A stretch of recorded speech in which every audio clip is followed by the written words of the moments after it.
And that's the thing. I'm not just on the women's commentators. You know, I'm all over the commentary team, especially Stuart Broad and Andy Hinchcliffe. Right, we're live. Okay. We've been chatting off here. The members, the guys who are with us on Patreon, Noah will put that little half-an-hour bonus footage in there for us. Nothing too controversial in that bit. No. We're obviously building up tonight. Joined on the Common Sense football show with special guest tonight, Sheffield United, obviously Arsenal. And I'll have to say, a Bladesman, you're a legend up there. Yeah. Thanks for having me on anyway, by the Mark way. Duffy, well. yeah. Sorry, mate, I didn't even say your name there. Sorry, Mark Duffy. No introduction needed. Yeah, Bladesman. Love me time there. You know, go back as much as I possibly can. Going back in a couple of weeks' time to spend some time with Nilly and the gaffer and, you know, watching the training sessions and spending some time with the 21s. But fantastic time there, and obviously they've got a tough game tonight. Well, I know you've got lots of teams that you probably look for favourably, but would it be the team your favourite spell? Yeah, definitely. You know, I think I spent my longest period of time at Sheffield United, and you know, absolutely love my time there. You know, promotions out of League One and a successful year in the Championship, and then promotion out to the Championship as well. So obviously, getting promoted to the top division was, you know, massive moment for the football club. But in terms of what's your favourite moment at Sheffield United? Yeah, obviously, you know, the Sheffield Wednesday goal is probably that individual moment, but you know, the collective feeling of being promoted and, you know, the emotion that you feel when you've done something together is probably greater than that one individual moment. Do you know what I mean? So what did it feel like walking around Sheffield after you scored that? Yeah, it was unbelievable. Like, even now when I go anywhere near Sheffield, even when I go on holiday anywhere in the world, there's always Sheffield United fans and they all come over and they want to buy you a drink and all the rest of it. So, just unbelievable feeling. But I was fuming on the day because I got dropped. That was the first time I'd been dropped that season. And he played Brooksy, obviously he was unbelievable on the day. And so when I got in that position, it was more, because I'm more of a creative player, I usually look for an assist there, but when I got in it, I had that, like, no, I'm going to fucking show you, yeah. So I chopped them up a few times and then I fucking just wellied it as hard as I can. And the Wednesday fans have never forgotten to take it? Been all right with you? No, give me all kinds of abuse, dogs abuse. It's a badge of honour. It's a badge of honour. That's it. But obviously fantastic moments and one that'll obviously stay with me forever. Yeah, well, we were talking before about a few things. For me, a big talking point from the weekend, and we'll get into Sheffield United, we'll get into it just as the lads are talking about it, yeah? Did you watch the Manchester derby? Did you see City United? Yeah, watched it.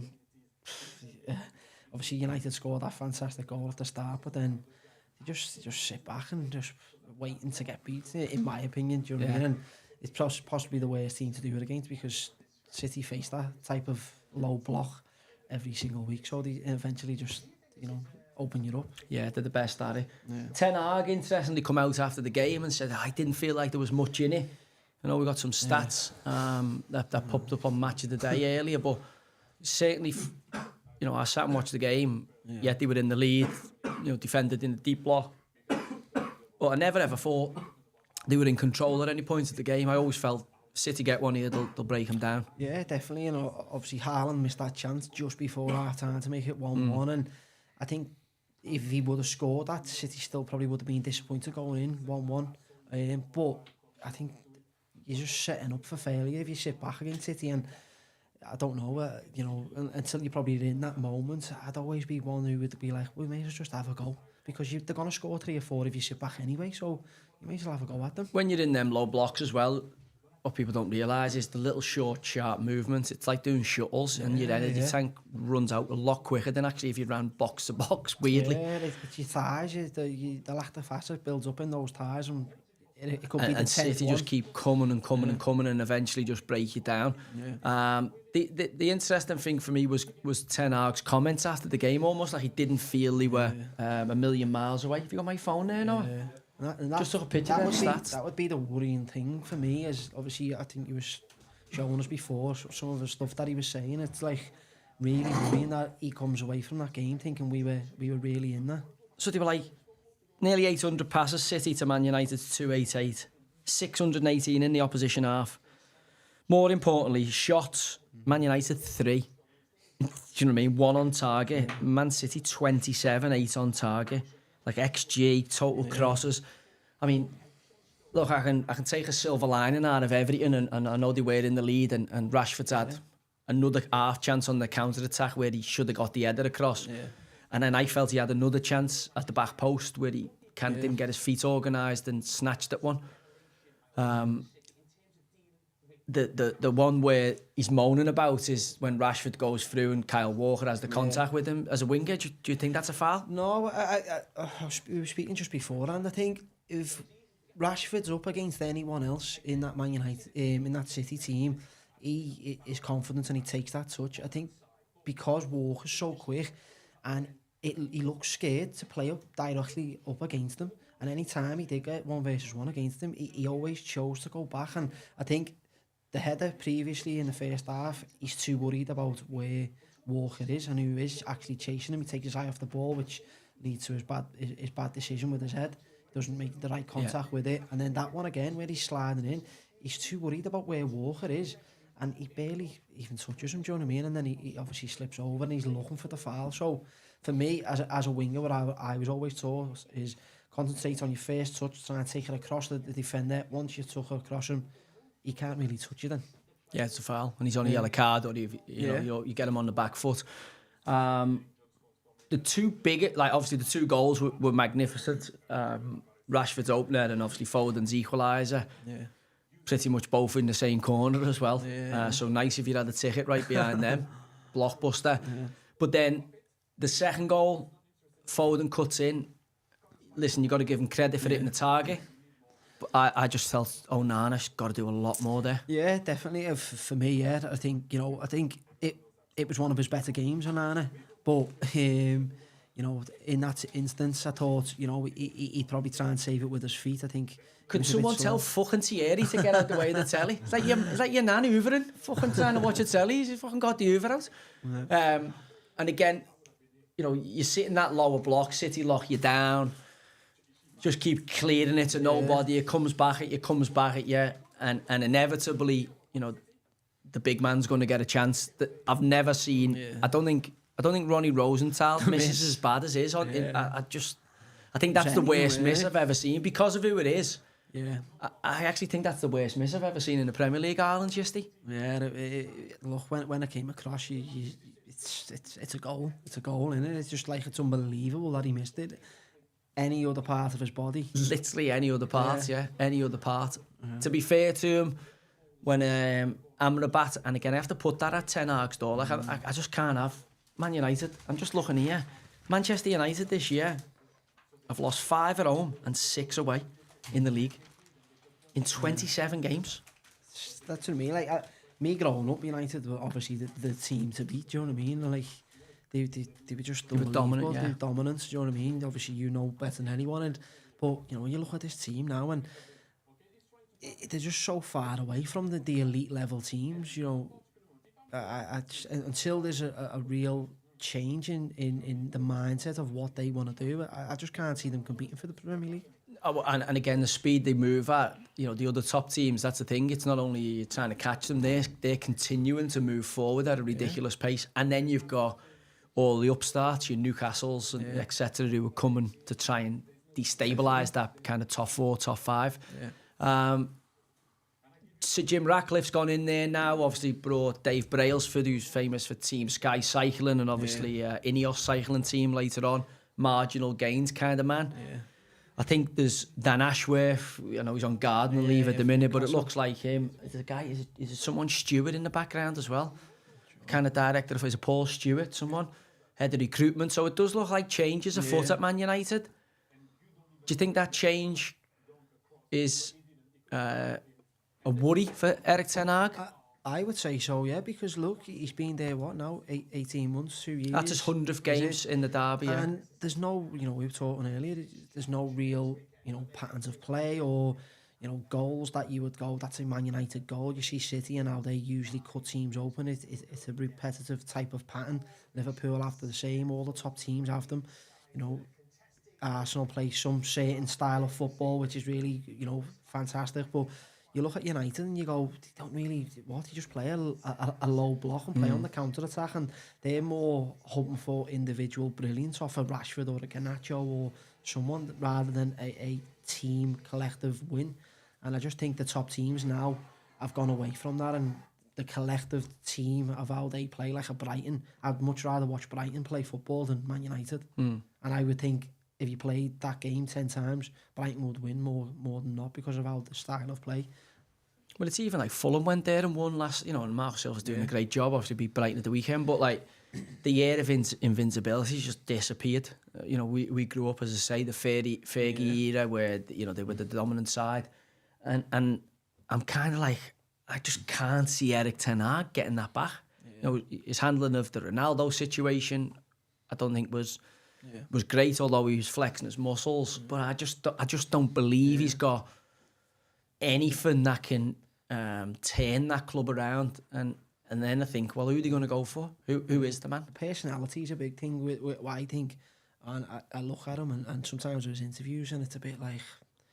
I'd sack him just for his Rolex and the suits and the fucking trainers he wears and the coat he wears, honestly. I would. Yeah. And then, I'd pot him on that. Does he have double standards because of the way he handled Sancho? And then obviously you have things with Rashford, what's happened, and, players who were in that dressing room. You've been in dressing rooms before when certain things have happened. And if a manager is firm and he keeps his standards high and it's the same for everyone, they are the standards. But if it's one rule for one and not for the others, dressing rooms can soon it's splintered off it. I looked at the team yesterday. You go through it. Dalio right back, obviously. Johnny Evans playing for Man U. I love Johnny Evans, but he should be playing for Man U at this point. Obviously Varane, obviously Lindelof at left back. I'm like, got young kid in midfield. Mina, who thinks all right. Thinks he's going to be a good player. McTominay, Fernandes, big question marks on him. I think rightly so. Rashford, big question mark. He answered it early with a wonder strike, but then kind of confirmed what everyone thinks with the other two opportunities. Garnacho's full of energy, young boy. And then, for me, I look at it and I go, they did have a few injuries, your Hoylands, etc. being out. But there's no one there where you think, okay, they're going to, if you keep that team together for 18 months or 12 months with that manager, you can see them. Like, I look at Chelsea and I go, do you know what? I can see they could get back to the top kind of table in 18 months when them lads settle in and Pochettino settles them in. I just don't believe that about Man United. No, definitely. I think it's shit. You look at Chelsea's team and you go, really good, really good. Might take a bit of time, but they have got a really good core of players where you do look at Man United's team and, that like Kobe Mainoo, the midfielder, like he's probably one of the best players and one of the most important players now because of the attributes he's got and he can get about the pitch. But you look at the other players and you're like... Did anybody see the goal Mason Greenwood scored at the weekend? No. I'm telling you, if I'm Man United, there's fucking no way on earth I'm letting Greenwood go. I listen to know what the kid's done. We've all made mistakes. There's no way on earth I'm letting him go. Someone just said something in the chat. Girl. He's still with the girl, right? We've all heard the voicemail. Doesn't sound great. He's still with the girl. He was never charged. Young people do stupid shit. They've got a kid together now. He's moved out to Spain. What's happened to this culture of like people make mistakes and we have to rehabilitate them? Like, he is genuinely a world-class talent if nurtured correctly. We should not turn our back on him. We should do everything we can to help him. I think Man United would be foolish because knowing the world of footy like I do and you do, somebody will step in and take advantage of that because I genuinely believe he is a world-class talent. Yeah. Well, they paid, was it 90 million for Anthony? As a replacement for Greenwood, but it's I don't think that's panned out the way they wanted. No, he's been poor, Annie. I mean, and then they've kept him on with a similar kind of thing going on in the background. Actually, that's it again, double standards. Yeah, I mean, for me, it's I thought their handling of that showed just how far they've fallen as a club. Because I remember the scrapes, Cantona scrapes or Beckham or any of the boys there. Yeah. The way Man United dealt with their internal business was not the shit show that happened with that young kid Greenwood. I do genuinely think he was thrown to the wolves. He's got himself to blame. You shouldn't allow that kind of thing to go on. But also, who hasn't been 19, 20, 21, 22 and done something stupid? Do you know what I mean? And then that's the end of your life. That's it. I'm like, come on, And fair play for them over there. Is it Getafe, is it? Getafe, yeah. I think it's a clever move in terms of moving them out there, out the spotlight. They're getting an unbelievable player for a value probably way below what the market, do you know what I mean? Because he's loaned, isn't he? So you're going to get... But the thing is, to say in Atletico, all the big clubs now, because obviously he's a mega talent. That's it. Well, if you look, me personally, if you're looking at a Premier League team who's coming up next year, I would certainly be looking at him. As the gods would have it, Thomas Partey's on the telly. As the gods would have it, Thomas Partey was on the Zoom starting tonight. You had Elias Chair at QPR scored a goal Saturday, who's got a prison sentence in Belgium to serve. They're saying he's got a year sentence to give him a year's jail. I think that, but he scored Saturday. It's a lorry driver, I don't know. He's hit a lorry driver over the head with a rock or something like that. I watched him on the lane last year, and he was one of the players I put in my little black book to say, like... He's got something. He's got something, yeah. Yeah, I've got a good right hook on him from what I gather. I don't know what's gone on, you'll have to Google that. Okay, the big talking point of the weekend, and I know you're a massive Liverpool fan for your sins, was obviously the Liverpool Forest game. Yeah. What do you think? Yeah, I don't know what the moaning for. Yeah, genuinely, are you serious here? Is this your right since it gone on? Or it's 2 minutes after, isn't it? Yeah. You know what I mean? So, like, everyone makes mistakes. Look, obviously it's their ball. But the refs made an error, gave us the ball back 2 minutes later, you know. They've had a couple of chances to clear it. Yeah, do you know what I mean? It's like, look, it is a mistake. The ref has made a mistake, but look, you know, I seen Gary Neville talking about it earlier, and look, I'm not his biggest fan, but he made some valid points. It is 2 minutes later, and we are all jumping down this referee. Like, I think Forrest are asking for a replay now.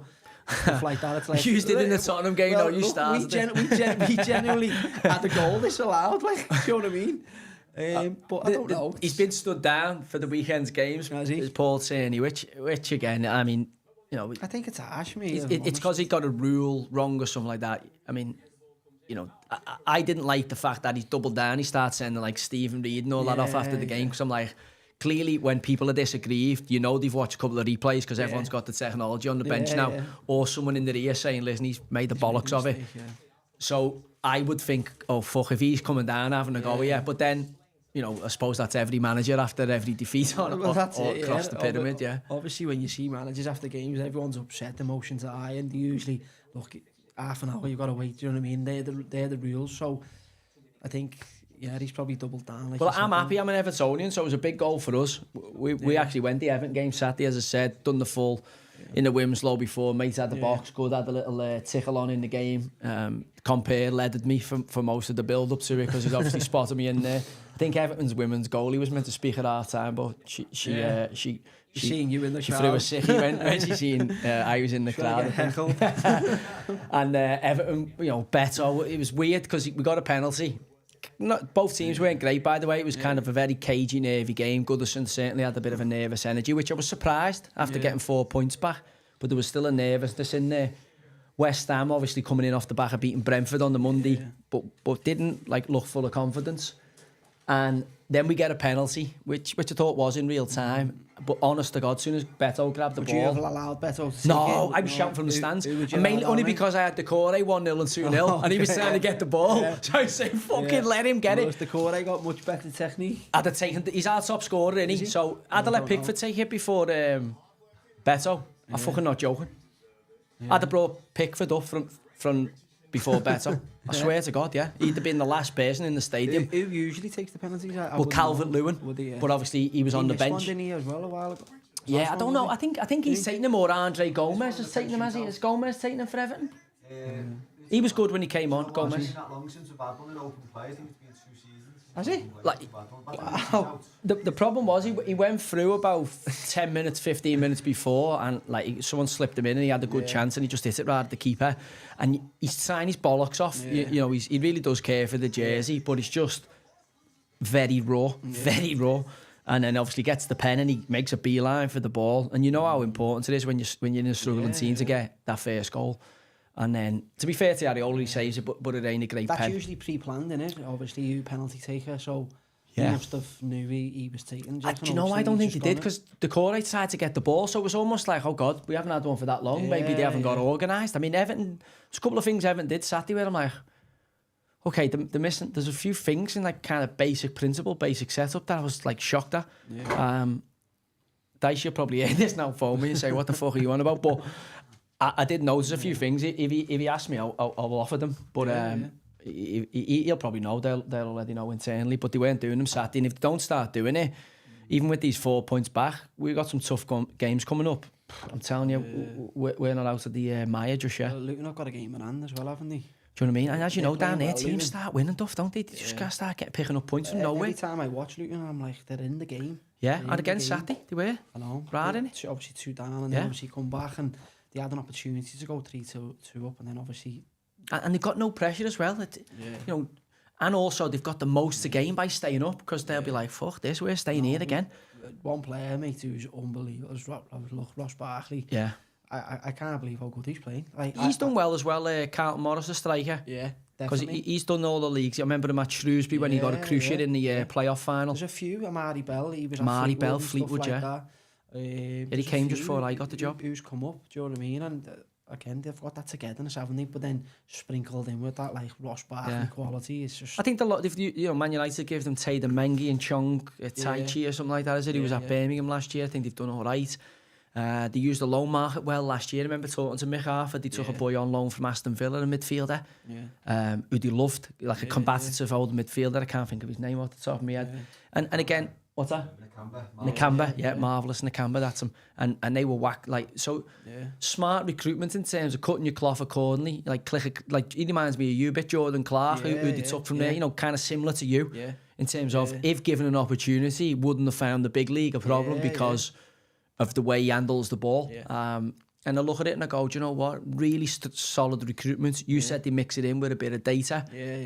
And I think, you know, when I look at them, when I started my coaching journey, they were in League Two. Do you know what I mean? So in a short space of time, they're in the Prem and to be fair, holding their own. It's a great story. I think obviously they've had a planning process there and they've stuck to the plan, and regardless who's had it, whether it's Nathan Jones or whoever, Roberts, they just play a certain way and they recruit a certain style, and they just stick to the plan. And I think that is the secret sauce. It does give you, like, there's lots of examples of it over the years. There is lots of examples of your Sheffield United team, one of them, where if you get the good culture, you can go League One, promotion, bang, right back up again into the Prem. Because it just builds that togetherness and that team spirit, and you feel that invincibility, and you go and play against, and you're not scared to play against the big boys.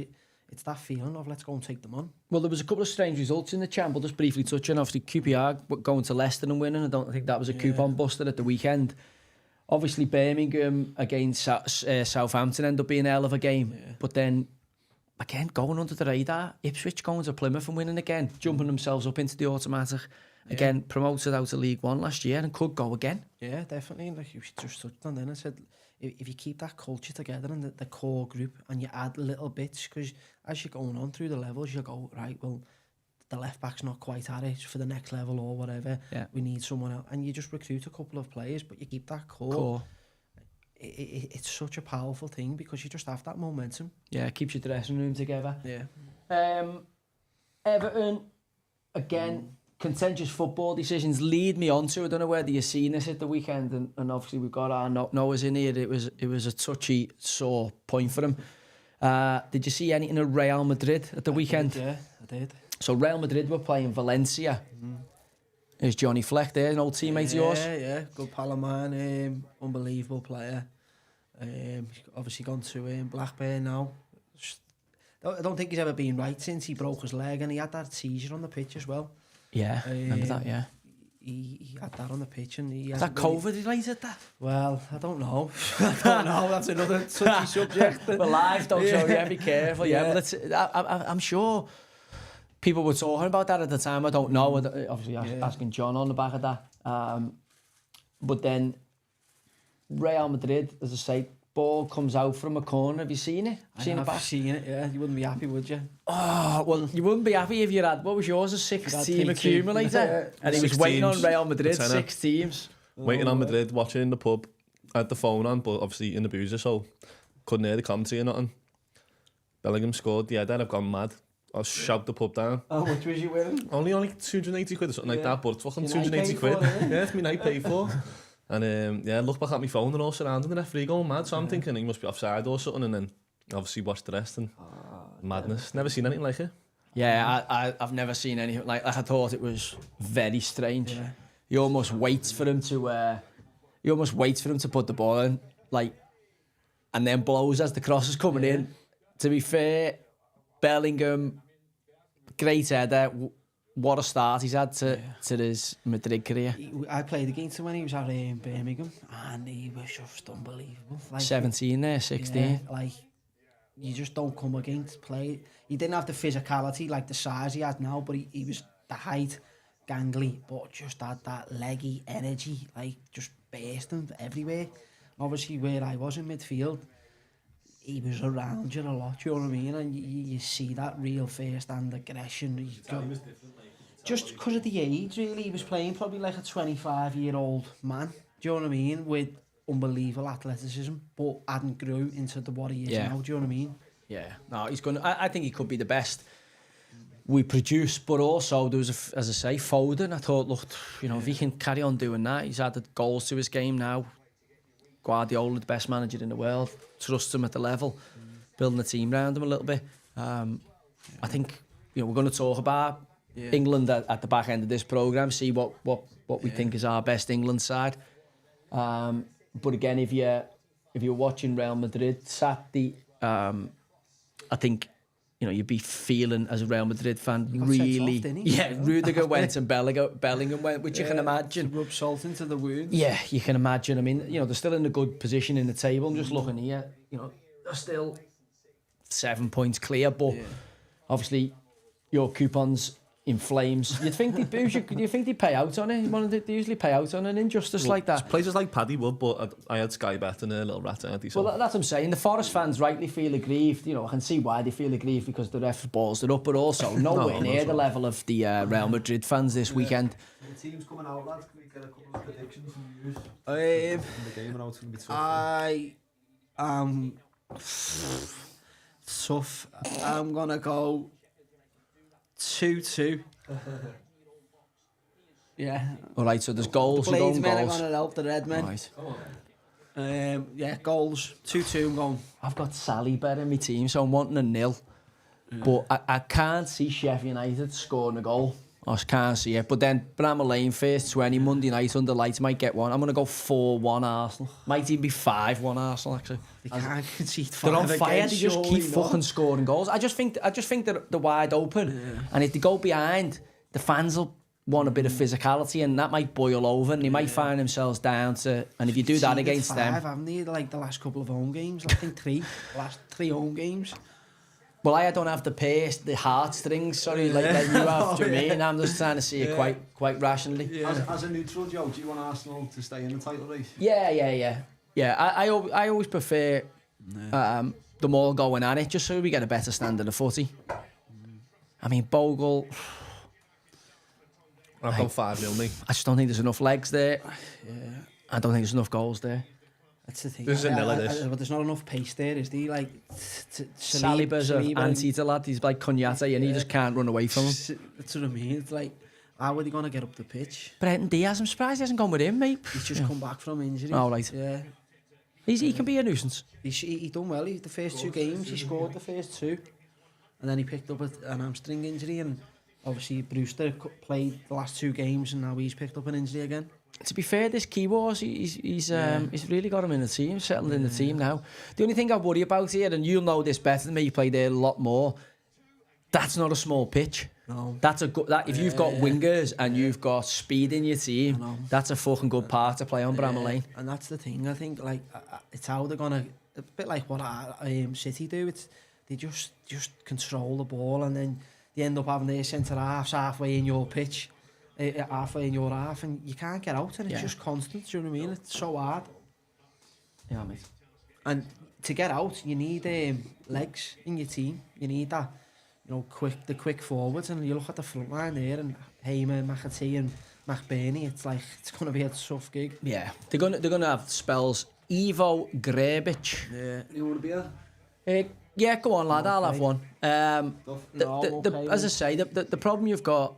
is staying in the game, keeping that crowd with you, keeping them engaged. I would imagine if these get behind you. Yeah, the gaffer used to always say, get the crowd involved, whether it's a tackle, a race. He used to always say, win your tackles, win your headers, win your races.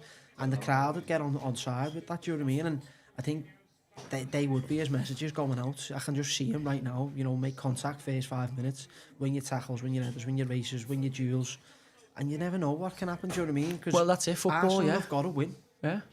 Yeah, you're right, you have. To keep pace with them, a draw's no good, yeah. So, you're right. you know, the longer the game goes, the more twitchy they get as well. And Alan Nill alongside them there, they've been a partnership for a long time. Okay, thanks, yeah. Are they a good... They're perfect for each other. Yeah, all right. Water, do you want water? I've got one here, yeah. The gaffer's, you know, the dominant one, and he's the aggressor, and Nilly's the tactician, and he's more the softly spoken one, and he'll sit you down and go through your game tactically and what you could have done proper, differently and stuff like that. So he'll do the analysis with you individually and collectively. All right. Whereas the gaffer's the one on the side, just backs sets the emotion, yeah. And the nice yin and yang of the two works well. Well, it used to be the other way around as well. All right. Yeah. So has anybody else, have they added anyone to the coaching staff from... Keith Andrews. All right, is he in there with them, is he? Keith Andrews has gone in now, so I think he's just another coach really who helps out. So he's been with Ireland and stuff like that, he works on Sky and done the thing, yo. Yes. Lovely curly hair. Lovely curly hair. Definitely does, but lovely big curly head on him, good head of hair, Keith. He's gone in, so I say I'm going in a few weeks' time to see everything, how things have changed. It'll be interesting to see, do you know what I mean? Like, obviously if the training's similar or, you know, the intensity is different or whatever. So there's a few empty seats there in the stadium. Is that people just getting to the game late? Is it a bit of a sticky ground to get in? Yeah, parked? I think it'll be that, yeah. I think there's only one way in. You get to the roundabout and it can be tricky to get in. When I look at, as I say, the player for player, I just think, where's the Premier League quality? Like, where's the nucleus of a team that gives you half a chance to stay in a division? Yeah, I think that's it, really. I think what they're looking to try and do is try and, you know, recruit championship players, hoping that one or the two of them can be the real standout player. Do you know what I mean? But the gap's big in it. Do you know what I mean? It's hard, and this is what you not want from the first 5 minutes. Oh, I've got Martinelli as well, you bastard. Oh. Saga would have answered the Foden noise there. Could have done with Martinelli. He's due a couple of goals in. Yeah. They just look so dangerous though, don't they? They look so dangerous. I mean, they're full of confidence, Arsenal. Saka 1 versus 1. I think at that top level you need 1 versus 1 merchants, especially in the top end of the pitch, and who has the ability to just go past players. Yeah, you're looking at them matchups. You're looking at Bogle against Martinelli one side. Yeah. Is that Jack Robbo who's this left back here? Trusty. I mean, he's turned his Birmingham City last year. He's obviously on loan from Arsenal before he went to. Is he not on loan from Arsenal here? Have they signed him? So, yeah. So they'll know each other well from signing. Yeah. And as always, as you know, if you know you've got someone's fucking number, it's game over, innit? So there's no way Saka doesn't know an awful lot about him and will probably fancy his chances of filling his boots tonight. Then you look at the midfield, and I just look at Arsenal's midfield thinking who's going to lay a glove on Odegaard, who's going to lay a glove on Declan Rice, who's going to get to Jorginho to stop him dictating. And it's the size of them as well, you know, the size of Rice and the physicality what he has, and then the technical ability of Jorginho and Odegaard. Look, and this is Tom Davies' first start. It's like, enjoy yourself. 27 games in, and they're all. Do you know what I mean? I don't know how regularly he played for Everton either, so this could be his first start in about 2 years. Well, again, that's the thing, though. You don't want to come against a team that's fucking knocked right in and they're flying like Arsenal are at the minute. Yeah, because you feel like you've got concrete wellies on. that was at the best of times. But I think in terms of Arteta, I was worried about them at one point this season in terms of I just thought they look like they're going a bit flat.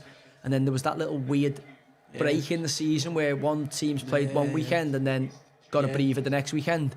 Since they've come back from that, they've been on fire. Therefore, and I think, look, I think when things are going really well for Arsenal, they're an unbelievable team. They are an unbelievable team, but I think their test will come when you know, they go a goal down or 2 goals down, or they get a man sent off, can they grind a result out and come back?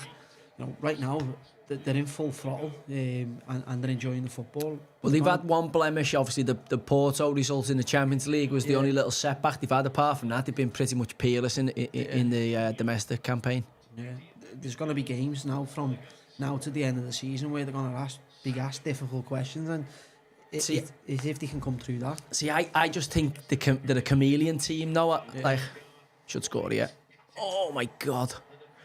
In terms of what I mean by that, I think Arteta, the coach, isn't an innovator. I think he's a watcher, he's a studier, and he steals other people's ideas, which is a lot of coaches, by the way.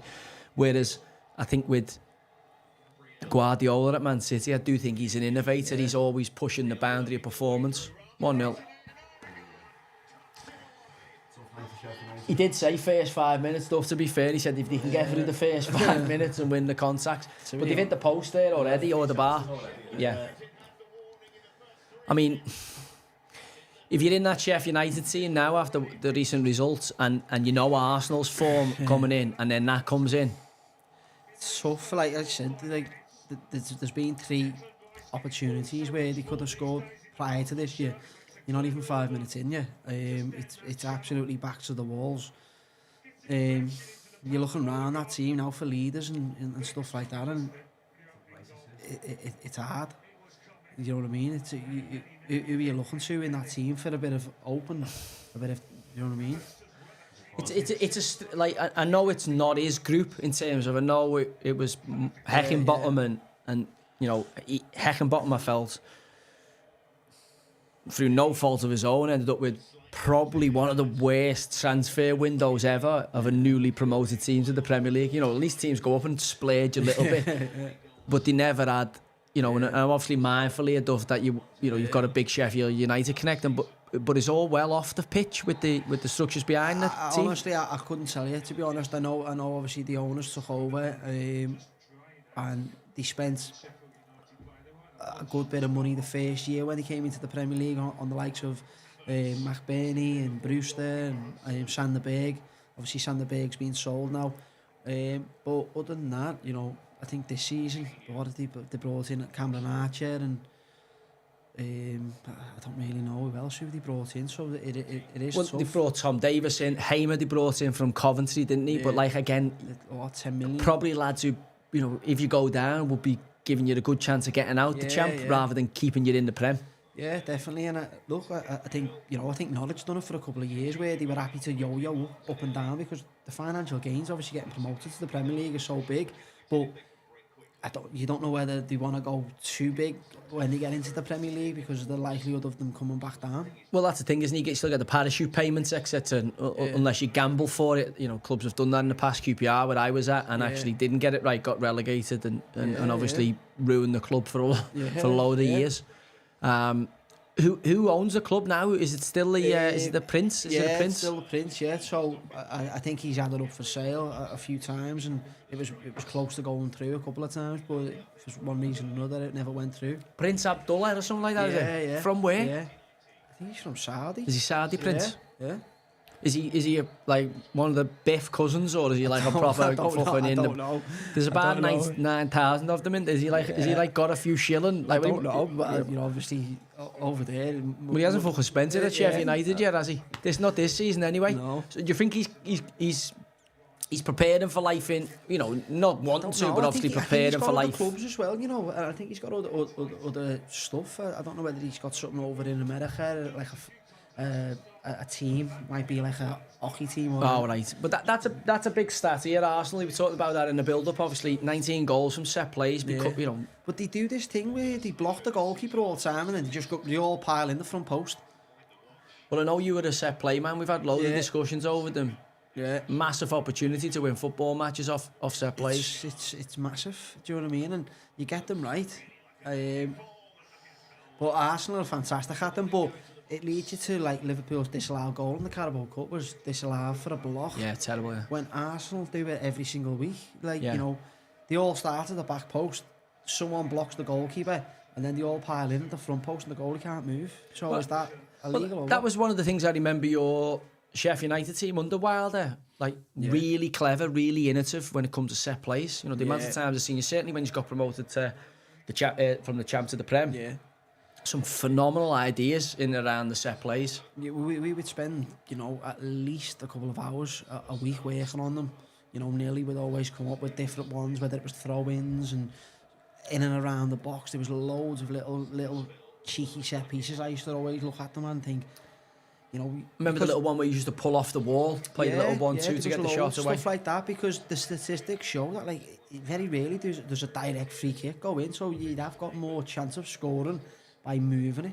Do you know what I mean? Yeah, and remember, did you peel off the edge of the wall or something? Someone slipped you in at Charlton, turn and rifle one. So that was one, but so for what that free kick, we would have 3 free kicks.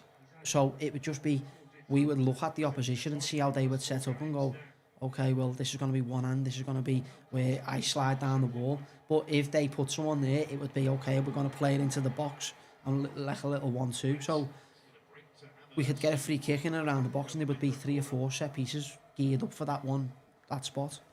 And it makes a hell of a difference then, because you always feel like you've got a chance, because you go, if we get a corner or we get a free kick, we know we've got an opportunity to create something. It kind of takes the pressure off the rest of the performance if you're a good set play team. Yeah, both boxes. Yeah, definitely. And I think because we scored off a couple as well, it gives you the belief in them as well. Do you know what I mean? Because obviously sometimes you go to places and you try set pieces and doesn't work, and then it's like, fucking hell, we're never going to score off one of these. But when you score off one early on, it's like, oh yeah, these work, these. Everyone buys into them. Well, it's like Arsenal there now. You know, you've scored 19 this season. Every time you get a corner, you think, you know what, this is a chance for us. This is a chance here now. And that's it. It is. It's about that belief in. That's a great block. That belief in what you're doing and scoring, and like you said, Arsenal, every time they get a set piece, I think they're going to score. Yeah.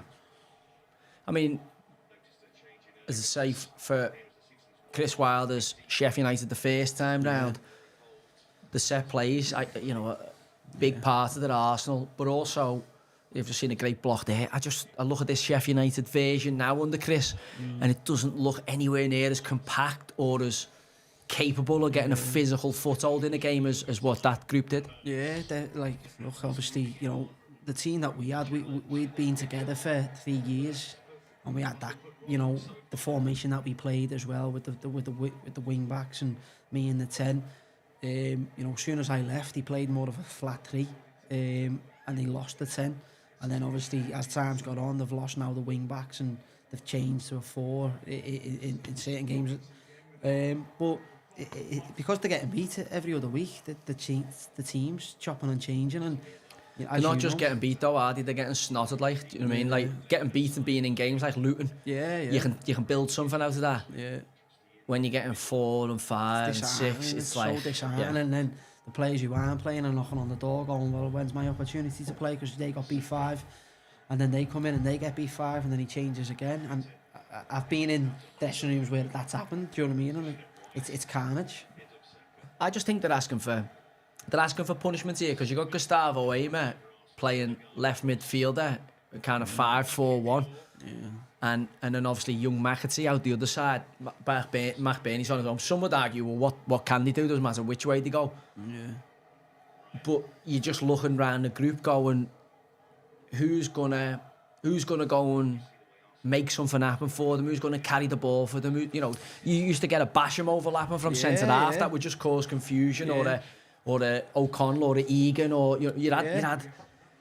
I just look at this group and I just trusty at left wing back. Yeah, well, because we played in the city. He's just in quicksand. That's 2-0. Like, this is going to be 8 or 9-0 if he doesn't move Trusty out. Like, Saka's got him on toast. What's that? Oh, he's got him on toast. And like you said before, he's obviously come up against him in training. He's a centre half. Like you said before, it's like when you've got someone in training, whether you're playing in midfield or as a winger, I know I've played against people and I go, I've got him. Do you know what I mean? You're going at him every single time. But again, I'm looking at it going, Jack Robinson is a left back for me. Right? Some might say left centre half, but he plays left back like centre half. Trusty, I don't see. And that's twice. Don't forget, Saka hit the bar before going on the outside of him. You're a winger here, Duff. Yeah. You know, he knows you want to get on your left foot. Yeah. I know. But he's dead, because if you can do them both ways, that's a fucking long old evening for you, that. Like, imagine your Saka there now, and what are we, 13 minutes in?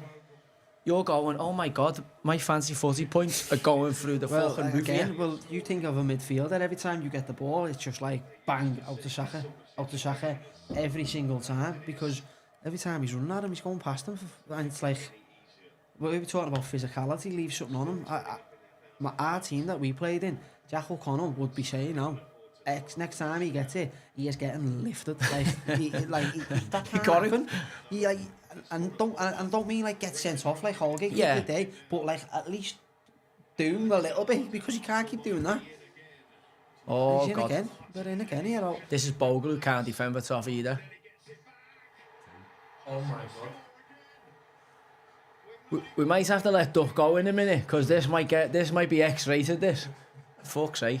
I'm happy because I know you're not. I've got Martinelli in the fancy footy. When I seen both of them outside in terms of Bogle, I'm like, because he's all like going the other way, but he's going to be doing a lot of defending today against Arsenal. Going forward, if you got your tail up, he's got great athleticism.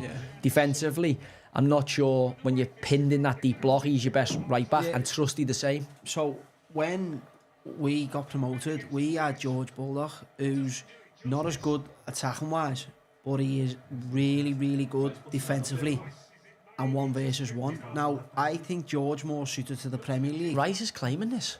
Oh no, it's an Oggy. He'll get it because it's on target, sorry. I think George is more suited to the Premier League because of his physicality and his one-on-one defending. Because Sheffield United are not going to be on the attack as much in the Premier League. Now, Bowles probably more suited to play for Sheffield United in the Championship, because they're going to have more possession and going to be in the final third, and his quality is in the final third. But you think of that situation now, both of your full-backs are exposed, specifically your left wing-back, right? Really exposed. That means left side centre-half getting dragged across. That means left side of the three in midfield getting dragged down, or, as is here, Hamer's getting pulled right in. So all of a sudden, Matt Burney now is even further isolated, and you're going, can he do anything to change it? Once you go 5-4-1, you can't go. You can't go to 6 at the back, can you? Which way is he going to go? This is Osborne. That's harsh. That's harsh. Is that what you see in there? I think it's poor there, mate, if I'm honest. Like, look, Ollie's been an unbelievable saving for that football club, and look, it's hard for me to even talk about it, because it's fucking... But I can see what he's thinking. He's going to pull one of the other lads into the middle. He's gone 5-4-1 properly now with McAtee one side. Hamer's going to go in the middle there, and he's going to put...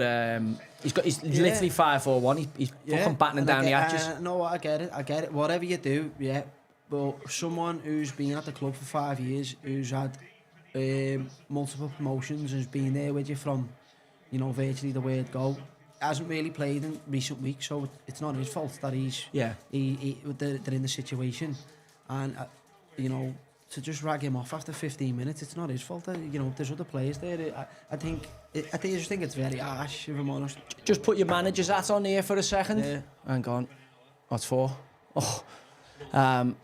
You've got Tom Davis, who hasn't played a load of minutes, and you're going, look, this game's gone, right? We lost this game. I know what Norwood's about. I know what he'll do for me.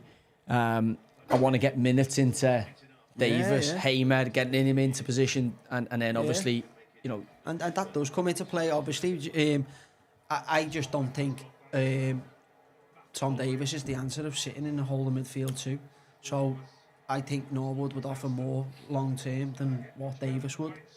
I don't disagree with you, but I'm saying he's probably looked at it and gone, like much of a muchness. Doesn't matter which one to leave out there. They're very similar players in terms of both want to take loads of touches and get on the ball. And does he just go, fuck, I'll just get minutes into Tom Davis here? Because he probably could have took anyone in the team off based on what we've seen. Yeah, definitely. Obviously it is harsh on anyone. With Ollie. Yeah, no, it's harsh, lad. It is harsh. Is he like that? Is he? Will he apologise for that after a while? He'll just say, look, I had to make a decision. And the thing with the gaffer, he will make those decisions. It is what it is. Do you know what I mean? And obviously as a player you've got to lick your wounds, but I just think, you know, obviously Ollie hasn't played recently and it's easy for him to be blagged off out there, and as I said, you could have been anyone. It looks like he's moved Osborne to left wing back. Yeah, he's probably Trusty into left side centre back. Trusty's come in one. Jack the middle centre back. Yeah. He's been playing there recently, obviously, but they've been shipping goals, haven't they? So it's tough to watch. Like, I mean, that's the thing. They're probably the only one here who's sitting here thinking, fucking thank fuck I'm not getting a game tonight. Where's Fotheringham?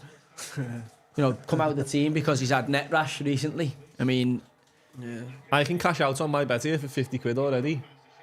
5-0 Arsenal, Saka Odegaard to score all assists, Right, obviously, which is already in.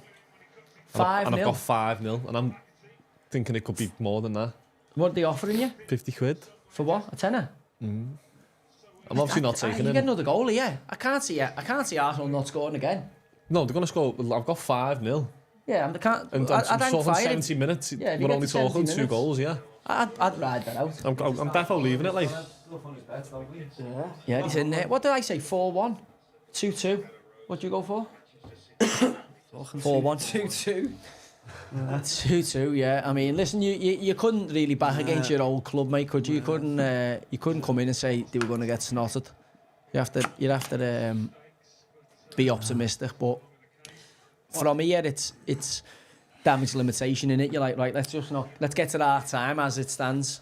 Yeah. Maybe pick one up on the they- fucking corner or He something. had it a few weeks ago against Arsenal, but it was 4 at half time, was it? And I think the gaffer come up then and said, look, it was damage limitations, you know what I mean? But it's tough. Well, the problem you've got, the fans can't even get with you there. You just need, you need someone to win a tackle, someone to fucking get a goal or something, just to lift the fans, and you never know from there. Within those first 4 minutes, though, it's like, the amount of balls that slid past the goal, and they hit the bar. You could have had 3 and 4 minutes. It's like you're open for a big tackle or something to get the crowd going before they get that first goal, but What you said, though, Great hit. personnel in it, lacking that leadership. Like, straight away, you've probably only got Jack Robbo's the only one who's... that's it, and I think the gaffer took him out a while ago and he lost, I think it was 5 or 6, and he said, look, we lack that leader in the team, do you know what I mean? And they haven't got that, and what our team had was a load of leaders in that dressing room, do you know what I mean? It was not one individual who would be relying to get the team going. I'm trying to think of your nucleus there, so that's yourself, Egan, Coetzee, Paul Coates, yeah, Leon Clark, Billy Sharp, Jack Chris Basham, Jack O'Connell, Jack Egan, O'Connell, Flecky. Flecky. Yeah, so there was a real nucleus of those like players who had been at all levels and grafted the nuts off. So when we stepped onto that pitch, we were like, I don't care if I'm playing against him and him. Like, I fucking grafted me nuts off to get here, mate.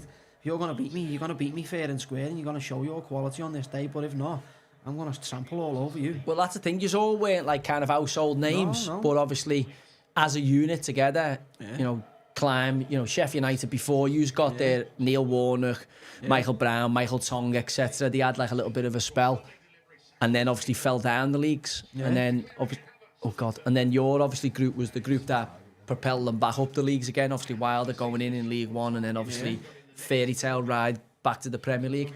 How just get on today after what happened? Because did you leave before you got the chance of playing the Prem? Yeah. So I went in, but obviously, it was a couple of weeks before the Premier League season, and I had a year left on my contract, and I just wanted to extend my contract. But obviously, they were in the middle of bringing in new players and stuff, and we were sort of getting a bit fobbed off. We'll sort something or whatever. And I just went in to have a general chat with them, really, because I had a great relationship with them. But do you know what I mean? But on that day, they'd been fucking legged by Mopay.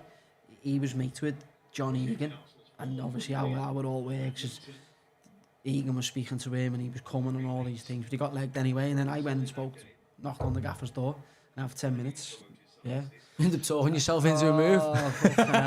Worst thing in the world, really. Two egos. And then it just escalated where he just that must have done your head, because you were one of the star players, if not the star player in getting them promoted. I've only been in football in terms, probably broken hearted twice. When one, I got released by Liverpool when I was 17. Obviously, I'd been there since I was 7, up till 17. Thursday night, bang, that's it, you're done. So I went home, didn't tell me mates for about 6 months because I was heartbroken. Yeah.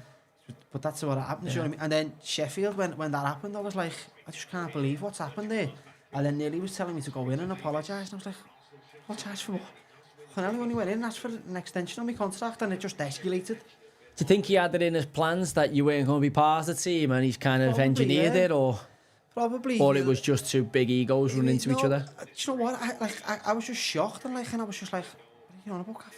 I'm not trying to like dictate to you. Do you know what I mean? And he was just like, look, I think you're out of order, and he just put me with the 23s, and that's what sort of killed me a little bit. I was like, nah, not the 23s, like fucking hell. And that was what killed it, do you know what I mean? And then Stoke came in and was like, obviously Stoke fucking got loads of dough and that, and they were like, we'll pay you Premier League wages. Yeah. I was like, oh, okay, yeah, sound. And then, What a finish that is. Yeah. He's been getting a lot of stick, Havertz, but that's a hell of a goal. That's a hell of a goal. This is now in the realms of what's the biggest score ever in the Premier League? 9-0, Ipswich. Against who? Honestly, this could be it. Yeah. Wait, I'm trying to think. Can he put another player on? Can he? I know. Like, talk me through that. That's not normal for the Blades fans. No, I think look, it's hard, isn't it? Because the last couple of, I think it's the last 4 home games now, or the last 3 they've conceded 5 at home. But where did he go from here? Like, if you would have asked me before the gaffer come in, he was the best to take the job. It was him. Do you know what I mean? Because of how he gets the team going. Do you know what I mean? And he rallies the troops and that. But did he lose a job here, Duff? This is a great hit. I know the flying. That's a confident hit. That bang. Cat's got no chance. Finds the net. Finds a back corner. Oh hell, what's he done there?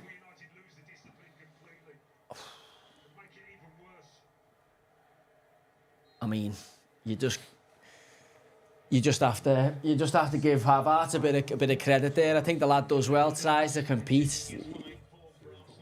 Can't really do anything. It's a bad set from Ollie McBurney there. Yeah. In terms of, I know he's isolated, but you gotta keep hold of it, get the team up the pitch. But like we talked about, it's like, I don't think he is, Oh, he's give it now. It's tight. It's how they get out, do you know what I mean? And it's like how they get up the pitch. It's like if you haven't got that outlet in with someone who's got that blistering pace, especially in the Premier League, it's like the ball's just coming back constantly.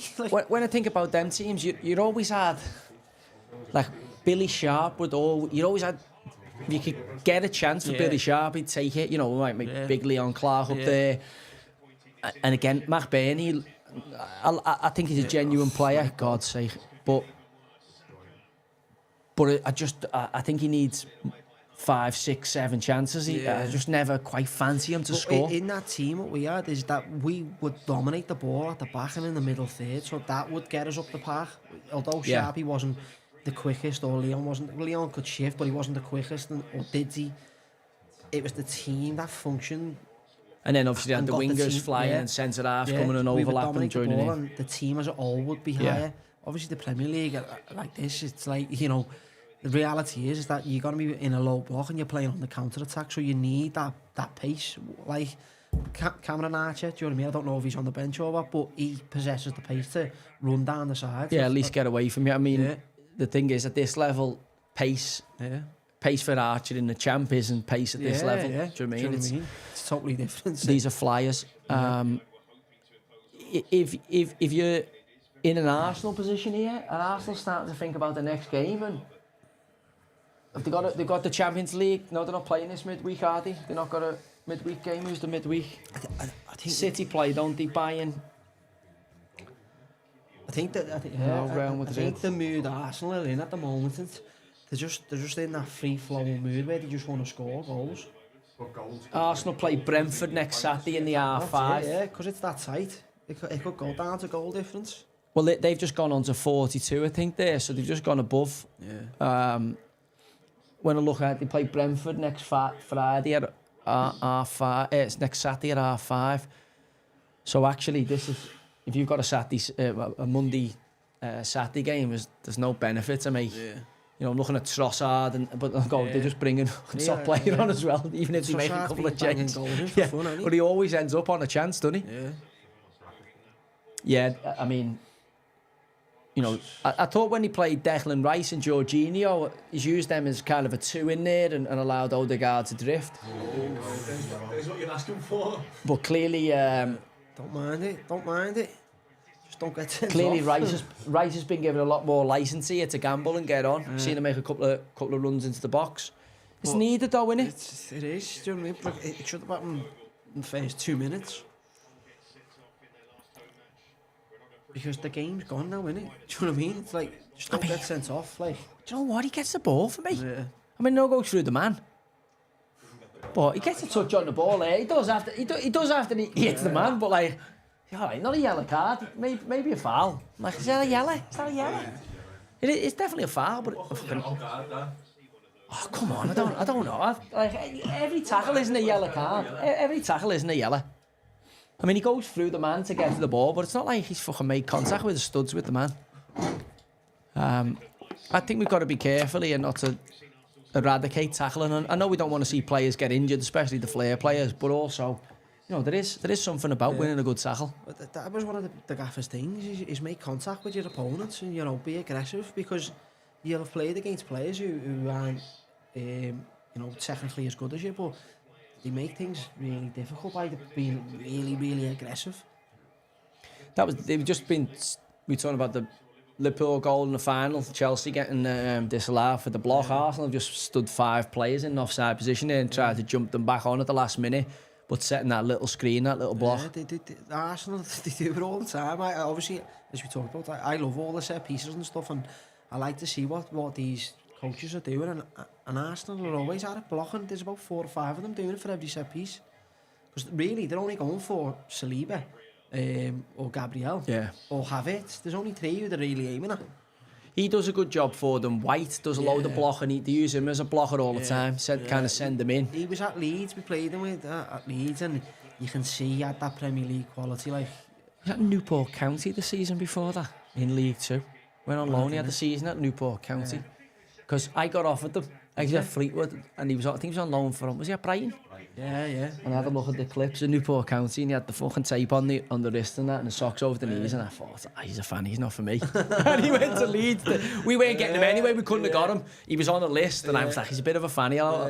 Like, and then you know, your list get whittled down and whittled down. By the time our list started getting whittled down, he wasn't on it. He'd signed for Leeds. I was like, I wouldn't have took him at Fleetwood, based on what I'd seen, and Leeds signed him, and he never looked back. I think he went for 40 million next summer. I was like, thank fuck, I never knocked him back. In one game he played right back, then he was centre back, then he was in midfield. He was like, fucking hell.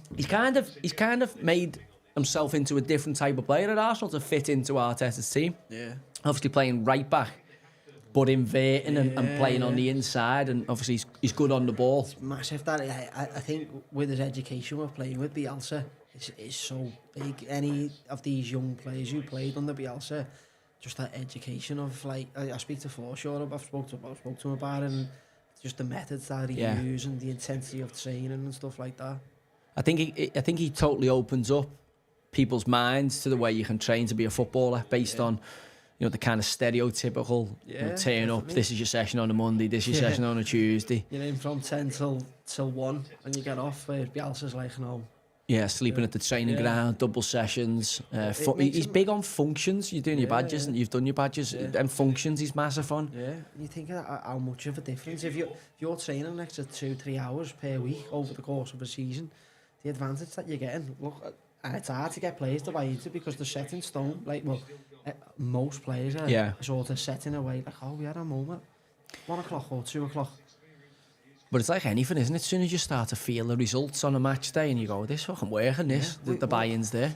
I had Jimmy Floyd Hasselbank at Barton, and, you know, his methods were all about, like, distance, and, you know, high intense running, and he would have big week, middle week, small, so it would be, you know, big spaces, you know, 11 versus 11, 8 versus 8, and then 1 versus 1s, 2 versus 2s over the course of the month. And that was his thing, do you know what I mean? And it was tough, really tough, the running and everything. But because we were winning, everyone just bought into it. he done all right job there, but then he's been really poor everywhere else he's went. Hasselbank, innit? He went to it again because of the physicality of what he demands from his players. I think he went to QPR and the players were just like, oh, no, I'm not doing that. Do you know what I mean? Because he was asking you to do serious amounts of distances in training, and if you didn't do it, you'd be like getting topped up with runs. Was, yeah, great little area. He's I was talking Dwight York phone with the other day because obviously I'd had the pop at them over there. We can't get it. I felt it was we can't get a job because we're black. That CNN Darren Lewis report the other day, which I'm just like, no, it's not because of your skin colour. So Yorkie phoned me from Dubai. He was all right, to be fair, very respectful, but it was quite an animated conversation. And a few things came up in it. One of them was like a lack of opportunity, and obviously I was like, well, there's not, because Thierry Henry got Monaco out the gate. Patrick Vieira got a good gig out the gate. Jimmy Floyd Hasselbank's had, like, there's lots of people who've had jobs. The fact that they haven't done a good job and kept them is, the reason they're not in a job. Not because, in our game, people don't care what country you're from. They don't care what colour your skin is. They don't care what sexuality you are, really.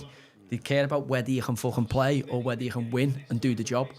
And if you win, as we're seeing there, we're talking about Elias Chair, even if you've got a prison sentence over your head in another country, if you can help the team win on a Saturday, people will... turn the blind. Yeah, because it's about winning.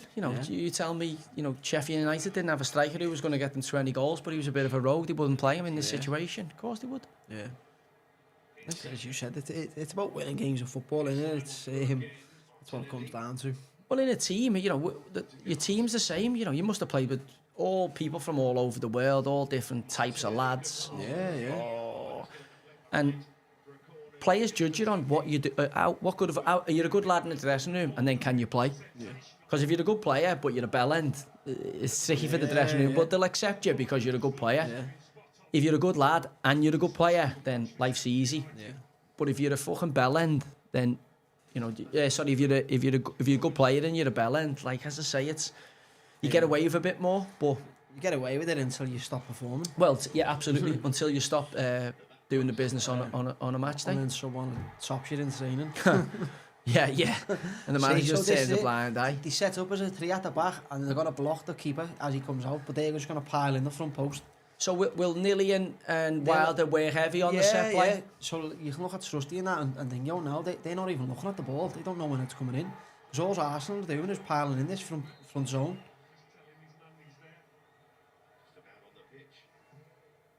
Oh. It was a bad ball, otherwise he'd have got the shot away. It's the old Paul Scholes one there, I think, weren't it? Think back post.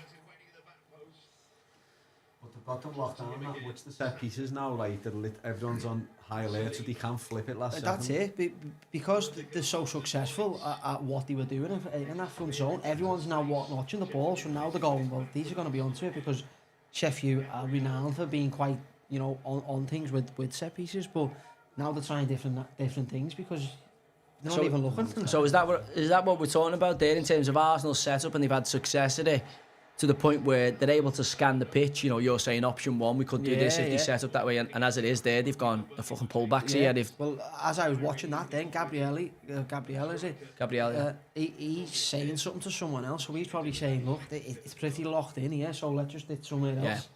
And that's where, for me, the real top coaches are like, you have plan A, plan B, plan C, but it's live on the pitch, and you give onus to the players to go, these are the options, these are the realms that you can manoeuvre in, but it's your decision on the pitch. And that's when the top teams really perform at that level. I think you're looking at it going 19 goals from set plays for a team that, a team that is not like what you would, like not a Bolton under Sam Allardyce or not a Tony Pulis team. Yeah. It'd be interesting to see how many those type of teams would have scored in the prime. Like you talk about set pieces, I would automatically go Sam Allardyce or Sean Dyche or something like that. Tony Pulis, But that's the thing, isn't it? Like Saliba's a decent size, Rice is a decent size, obviously. Havertz, decent. Gabriel's a decent size. Havertz is, but without without being massive. White's okay. So you're going. You always say, don't you, 5 leapers? Yeah. It's not like they've got like they're not like a massive team, but they've got 5 really good leapers who are aggressive and get on the end of balls, plus also really good delivery. And with Odegaard, Saka or whatever, Martinelli. Yeah. An option of an in-swinger with a bit of pace or that out-swinger with a different type of quality. Definitely, and then also, because they have that 1 versus 1 ability, they can go short. So if you don't... It's a great goal, you know. Saka's just on absolute flames. Yeah, I think they're going to have to do something at this left wing-back position. Otherwise, this could be the record here. Because as you get tired, especially 5-0, there's going to be even bigger spaces for these as you get demoralised and tired. It's a great finish. As you talked about, you know, they've got the likes of Trossard and Smith Rowe and that. They'll all be chomping at the bit. And you'll have been in games when you're a dominant team and you was never ever sub, like, but you're licking your lips to get on the pitch. Yeah. Do you know what I mean? Going, when the gaffer turns around and you give him them eyes to go, get me on. This is the thing, when a winger can go both ways. Yeah, get me on. Didn't get me on. Can't hear me, hear him with shite. This is the thing here, it's a winger that can go outside and inside. You obviously want to come inside because you can get the shot away. So he's over-covering now on the inside, both of them, and they just keep getting smoked down the outside, yeah. It's because he's so quick, and you go, I'll over-cover on the inside because I don't want him to cut inside, because the manager will go, why are you showing him on his left foot? Yeah. But because you're over-cover, he goes down the outside and he smokes you. There's a couple of Sheffield United fans in the chat room now asking to Joe and Duff, like, what the fuck's going on with Sheffield United. I think it goes back, what you spoke about, Duff, there's no real characters now at 5-0. They're still playing the way they were in the first minute. They're not really getting together and saying, look, let's... It gets to a point in the game now where you're just like, look, no more goals. Like, that's it. I don't really... Yeah, it can be 5-1 or whatever, but, like, realistically, what I'm thinking now is I can't be involved in a Premier League left road of 9-0. That's my thought process right now. Even I'm not on the pitch, I don't want them to be involved in a 9-0. I'm shutting off shot and I'm going, everybody in, and we're not getting beat 9-0. Fucking hell. I mean, the thing is, you're overexposed them full-backs even more against Arsenal's pace out wide. Yeah. But look, like the matchup of Osborne and Saka is, it's like that. I can't believe Jack Robinson's the only left back there, and he will fucking marmalise Saka. So whether he's thinking I can't put Robbo there because he'll end up getting sent off. What does it say about Trusty? Well, I think I don't know whether has Jack lost at half a yard or something, and he's keeping him in the central corridor because he is a left back. He was. Or he was. Yeah, I don't think he has the pace to play there no more. I think they've probably gone for Trusty because of his size and his athleticism early on. I mean, look how confused they are here. Bogle's inside, Trusty and Robinson are the wrong side. They've just changed over. Yeah, just swift black over again, yeah. Arm Hoddage played right side centre half last year and done really well, done the bashing role, but because they've flipped from a back 5 to a 4 to a 5 again, it's confusing. You've got to have that sort of set in stone of, this is my role, these are my responsibilities. Yeah, people automatically think you've got a back 5. It makes it easy because there's an extra body there. And actually, if you don't do it properly, it can confuse things because everyone's like, whose man is it? Who's taking the runner? Yeah, it's easy to go, it's your man, it's my man, he's in between. Like that was the thing. You played a very aggressive version of a 3-5-2. You were 3-5-2. You weren't, at times you were obviously a back 5, but you were 3-5. Yeah. Whereas, and for that formation though, you've got to have outside centre backs who are comfortable defending 1 versus 1. So they've got to be quick and they've got to be aggressive and they've got to be decent 1 versus 1, whereas these are struggling. Is it a case of Sheffield United being really bad or Arsenal being really good? I think Sheffield United are obviously low on confidence at the moment. I think which plays a major factor. The Arsenal are absolutely flying high. Do you know what I mean? And when you get that goal early on, it just kills you, doesn't it? The top of this league to the bottom of this league is so big compared to any other league. Like it's leagues within leagues. It's just a gulf. You know, look, Gabriel Jesus on the bench, Partey on the bench, Trossard on the bench, Smith Rowe on the bench. But they'll all be sitting there, won't they? Like, they will, won't you? Do you know what I mean? Yeah. Going, get me on. I mean, the thing is, the players on the pitch now, like, don't fucking take me off. Yeah. You know, you're having a field day. It's very rare. You know, talking about earlier about Tom Davis getting minutes. You're looking at like Trossard and Jesus. They'll be like, well, you're gonna give them at least 35 minutes. Oh yeah, absolutely. Because I thought he's done well recent weeks. Trossard, he's probably aggrieved gutted, not to be in the team tonight. Just when I thought there, when you're asked about what the Sheffield United fans are saying, when I think back to it, obviously I have a bit of an impartiality compared to Mark. I think you live and die in our game on your recruitment, and the recruitment in the summer. You know, they had a very slim chance based on the squad they had when they came up, and I think that dissipated when they had the transfer. You know, they obviously didn't double down in January because I think they know it's a lost cause and they prepared them for life in the champ. But you can't expect to come up and recruit the level of players they did and stay in this league. It's just it's about quality. Like you said, it's like, you know, I'm learning as a coach, and you know, obviously managing for a short time, and your recruitment is everything. You know what I mean? It's like you can have your patterns of play and the style of play you want to play, but if you don't have players who are capable of doing it, unfortunately you can't play that way. So how will that? I mean, the stats are there. One shot for Sheffield United.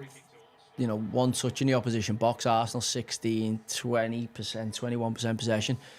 What will the fan base be like here? Will they stick with the team? Would they be realistic enough to know they're in a fucking tough spot? Yeah, they will. Look, the fans are absolutely brilliant, but they're not stupid neither, do you know what I mean? And at the end of the day, like we talked on before, it's about results, do you know what I mean? And no one's going to like coming to Bramall Lane and you know, seeing the team be 5-0. Yeah. It's happened, you know, far too often. Now, for me, it's not solely like, you know, put on the manager, because it's happened over over 2 managers now. So again, about recruitment, you know, the recruitment hasn't been right over the summer, and probably for the last couple of seasons, because you know, obviously, you know, Brewster's obviously been injured, hasn't really played his part in the last couple of seasons. The recruitment, you live and die by your recruitment. Will who does the recruitment? Is there a club recruitment? Mitchell, I think Mitchell. it is.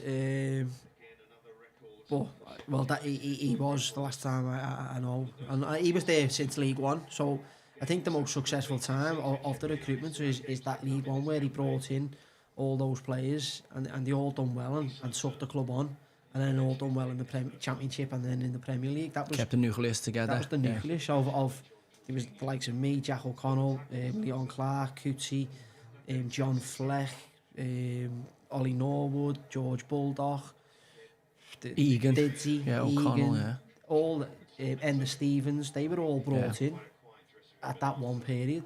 Well, that's the thing. People forget. They were really fucking unlucky, Sheffield United, in terms of Aston Villa scored that ghost goal that VAR doesn't rule out. And that ultimately what cost them in the end. There's a load of momentum lost off the back of it, because before that break for COVID, they were going to stay up fucking easily. I felt they were going really well. Team had dropped in. COVID actually killed them in terms of there was that when they came back, they obviously had that VAR decision go for Villa and against them pretty much. And the way that season finished, I felt they were really unlucky. You know, if the season hadn't been curtailed, I think they would have stayed in the division easily. Yeah, definitely. I think they had that spirit at the time, and they you know. Was it against them? Was the Villa goal against Sheffield United as well? I think so, yeah. And they were always in the games. Like the games was never like this or anything. It was always 2-1, 1-0. That could be handball. That hits his hand, you know. No, he's give offside. This hits him square on the hand. I'm not sure whether he can get out the way of it, but I think it is handball. But whether he can get out the way or not. Yeah, they had that. I know what you mean. Yeah, you had like. You always felt he could get a result. You always felt like, you know, you never, not now where they like had lost hope. I remember Liverpool went there, and you know, Dean Henderson let one go through his hands, and the game was always on the edge. You know what I mean? You always felt like he was in the game. Whereas I think obviously over the last year, certainly this season, the games are usually, you know, blown away in the first 30 minutes. They don't give themselves an opportunity really. And that's the thing when you look at it. I know that the stadium is half time now, so it's hard to tell whether people have actually just gone and fucking going home, got work in the morning, or you know whether that's a few people gone to have a few shots of whiskey at half time just to get their head together. Yeah. It's tough, isn't it? Like obviously 5-0. I think you know it's happened far too regularly. I think the last couple of home games they've conceded.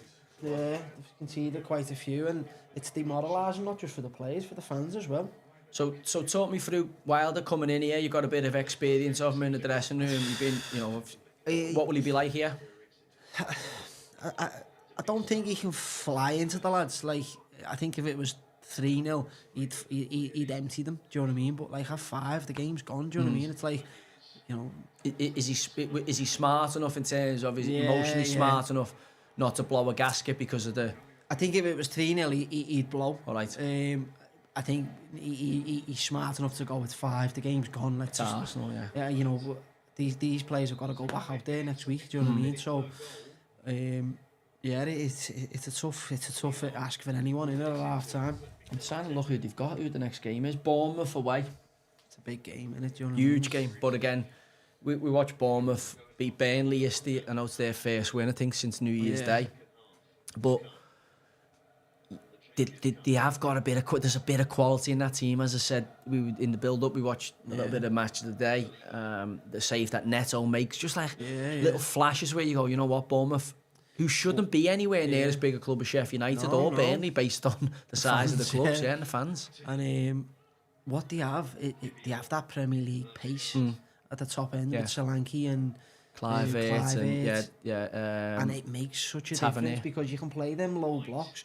Although, you know, a lot of time they mightn't play it, but when they do play it, they can go down the side to Solanke and he can actually run away from players. Whereas you're looking at Sheffield at the moment, they're struggling. So even Saliba could give McBurney a couple of yards and he's going to get back to him. This has pretty much been table tennis, table up, as I used to call it. Arsenal on the halfway line, McBurney's trying his bollocks off to get up the pitch, but can't. And it's just attack v defence. Yeah, and you see it with the top teams now, and this way we talking about Man United earlier. It's like Man United can't play like that because of who they have at the back. Now, Liverpool, City and Arsenal, they all do it because Arsenal have Kanate and Van Dijk. They all go 1 versus 1 against anyone. Saliba and Gabriel. And City have Walker, who's just lightning quick, who just covers everyone. Yeah, Diaz, and Diaz and John Stone. So they're all capable of doing that. I'm just trying to think here now. Barton getting his fucking rosary beads out and waiting for divine intervention. I think if you went in and said to him, Chris, should we call it quits here? That's the game done. I think he'd take it, wouldn't he? If you're Sheffield United there, you'd take 5-0 now. Get out of it. Second half. Can they get a 0-0? Can they hang in there? What are you trying to get to take out the game? What would you be saying? I would be thinking we've got to go out and fucking get the fans with us here. We've got to get fired right into somebody. And if we can draw the second half 0-0, that's a positive. That we can build off this. You know, we've got Bournemouth away next fucking Saturday. There's something to build off. Is it Saturday or Sunday? I think that would be the gaffer really. Yeah. You know, he would try and look for some type of positive. Is there any point in absolutely emptying the team? No, because that's what you've got. And that's what you've got to go out with for the next 12 games or whatever it is. So if you're gonna keep the job and you're gonna, you know, it looks like they're gonna go out the league this year, but you want to do it with something that you can kickstart your promotion push next year off it. Do you think if a couple more go in though, he could be under serious pressure, Wilder? How much more pressure can you be from 5 to 7 though? Surely it's the same. Yeah, but it's a multiple big fucking pumpings in it. Yeah. Like it's all good. Some people need jerk if you get beat 8 or 9 and just sack people off the back of it.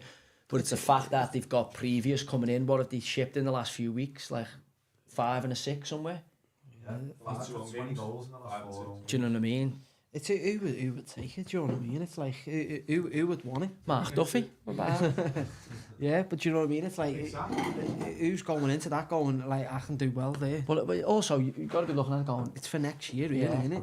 And who's your best man to get you out? I would say Wilder if you're them. Knows the club. Are you going to take the job, Joe? Recruitment window in the summer. What? Would you take it? Sheffield United? No. Like you got to know when you got a chance or not, eh? Maybe in the summer, obviously it's a different kettle of fish, but like it's one of them where you go, you might as well let Wilder root and branch it. He knows the club well. He knows how to get you promoted. He's a steady hand on the tiller in terms of, you know he can get you back to the promised land. Yeah. Give him the summer to clear out, whatever's gone on in the past. You know, it looks like the club's being prepared to be sold. You know, bit Newcastle pre Mike Ashley letting the Saudis buy it, and they're always trying to write like the FFP and stuff, so it looks more applicable, more appealing to a potential new owner. So it does look like they're in a period where, you know, I would believe Wilder's the best man for the next 18 months to just settle the place down and maybe start to build another culture like you had there. And I that was the whole process behind it. As when he come in, it was like people would ask me, "Is he the best man?" I'm like, yeah, because they were going through a difficult period anyway. The recruitment hadn't been great while he wasn't there. You know, I believe that given time, he can put his stamp on the team. Do you know what I mean? Don't get me wrong, it's difficult to watch this right now because he's making substitutions at 15 minutes. He's changing from a back five to a back four from week to week, but he's just scrambling to try and make something happen. Do you know what I mean? But then someone's getting sent off, and Brewster got sent off the week before. And things are just going against him and the player. They do say he should never go back. That's what they say. Honestly, that's what they say. I mean, look at it and you go, do you know what? In his first year, I remember them going from League One because I was at Burnley at the time, and Lafferty came on loan, so it tracked us through and obviously knew you. Yeah. And everything kind of went right, didn't it, to get that another promotion? And then everything was going right again until COVID. Yeah. And then obviously it didn't go to plan after that. And then you go, you know, he went to Middlesbrough, didn't really cover himself in glory at Middlesbrough, Chris. I think he suffered, Watford, if I'm honest, Watford, but I think that was a tough job for him. Yeah. I think it really was. But again, it didn't quite work for him there. The thing I would say is, I thought his recruitment from a champ to the Prem wasn't good enough. Yeah. You know, they were unlucky not to stay up, but I thought his recruitment, you know, the amount he spent, as you say, on McBurney, Brewster, you know, you live and die on getting them big calls right. Yeah, definitely. The thing for me was, you know, I've been in them dressing rooms, you're in that dressing room, the lads get you promoted and everyone's on 20, 30 odd grand a week, and then all of a sudden you're buying for the Prem, and then they come in and they're on 40, 50. And all the lads who got you there, like, hang on a minute, bollocks, why aren't you fucking weigh me in? And it can just throw your dressing room out a little bit. Yeah. And I don't think the culture of the club doesn't look like it's quite recovered from that.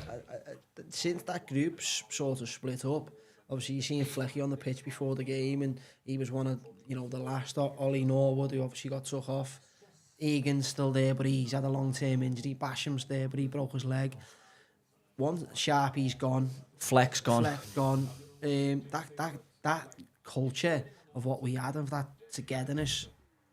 Look at the numbers in the box here. Like, Sheffield United got numbers in the box. Arsenal are getting 5 and 6 in there as well.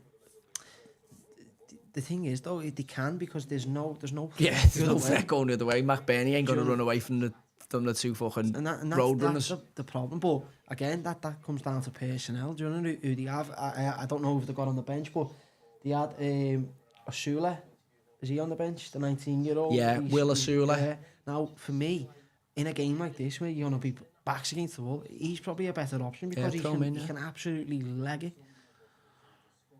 I mean, that's the thing what we're saying there. If you watch the boy who's the captain, you said his name better than me before. What's his name? Hoddage. All right. Because of the back three there on that third goal, he doesn't come out, and it actually hits him and deflects off him in. Yeah. But again, lots of people in there, loads of people around this. They want to say, oh, McBurney's got to do a bit better. To be fair to him, he completes the pass and it's your man again. Man, he's unlucky, you know. Gets a bit frustrated. Yeah. Rags, but that's a hell of a finish. Yeah. It's well, like, see the way, like, what for me when I watch them, the outside centre backs are so important because they've got to be aggressive and they've got to get out to the ball and they've got to defend 1 versus 1. But like this, we're looking at this 5th goal here. Look, like they've got everyone behind the ball there virtually. He gets skinned, and then you've got, you know, there's lots of players in the vicinity there, but nobody where they need to be. No one's marking anyone. No one's taking a man. Yeah, because they all drop back and they all think they're doing a good job, but really they're all doing the same job because they're all on the same line. When as a winger, if you see that, you go, well, I'll just pull it back because everyone's on that line. The space is in the pullback. Well, this is the thing what we're saying, because Hamer, Davis, and Vinny, what's his name? Vinicius? What's his name? Sousa or something. Sousa. Like, they're not even, on that pullback there, they're not even close to it. The back five, obviously the outside player's been beaten, the fullback, the wing back. The back five have all then dropped then to take care of the one man in the middle. Yeah. and the midfielders haven't tracked the runner coming off the back there, Declan Rice, who just goes off the back for an easy finish. And again, for me, that's just a lack of Premier League quality. Like, I liked Tom Davies as a kid, but he isn't knocked in. You know, you're 27 games into the Premier League season here. You can't be trying to get fit against the team that's in red or form. What do you think of Rice in his higher role now? Obviously, Jorginho seems to be the one holding. Rice is more like an 8 now. I can't really count him in this game. He's been doing it the last few weeks, though, man. He scored a couple of goals. Yeah, I mean, this game, he's just got, you know, he's fucking, these are way above the level of Sheffield United. I'd like to see it in, the games against the bigger sides. He got Man City soon, haven't he? But again, he did. He changed to it for the Liverpool game, didn't he? Rice and Jorginho. Yeah. And it really worked. I felt it worked. I was always like, how are they going to work? But Jorginho, for me, is a really good first receiver. Probably better than Rice. Yeah. But Rice has got more physicality, more... It's off the ball with Jorginho, I don't think he lacks the physicality to get back at the top teams. Like, yeah, but that's where Rice comes in. If De Bruyne was running off Jorginho, he's not getting back. Oh, no. Whereas Rice probably could.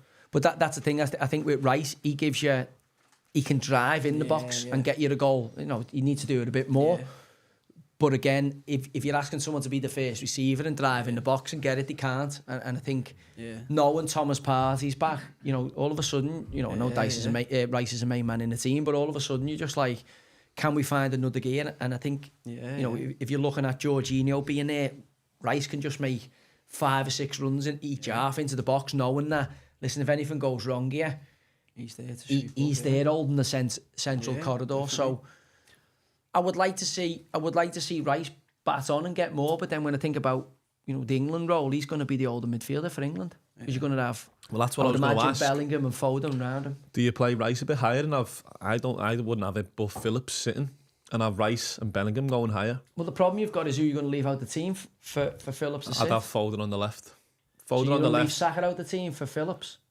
No, Foden, Saka on the right, Kane up front. Saka on the right, Foden on the left? Yeah, Kane up front. No Rashford? No Rashford. No Grealish? No, not for me. I don't think Foden's best. I know he don't know. We don't have to get into that. We can get into that in a bit. At the end of the game, we've got a couple of the Blades fans one cheering up here, so we've had a couple who were... fucking game's been called off, lads. Game's off. Calling Duff the bounce killer. So they want to know how many times he's watched this, if you want to talk us through this goal. This goal. Go on.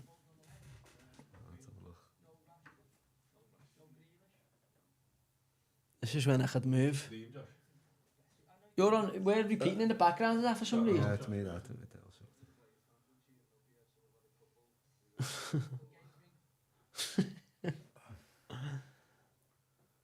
Right, okay.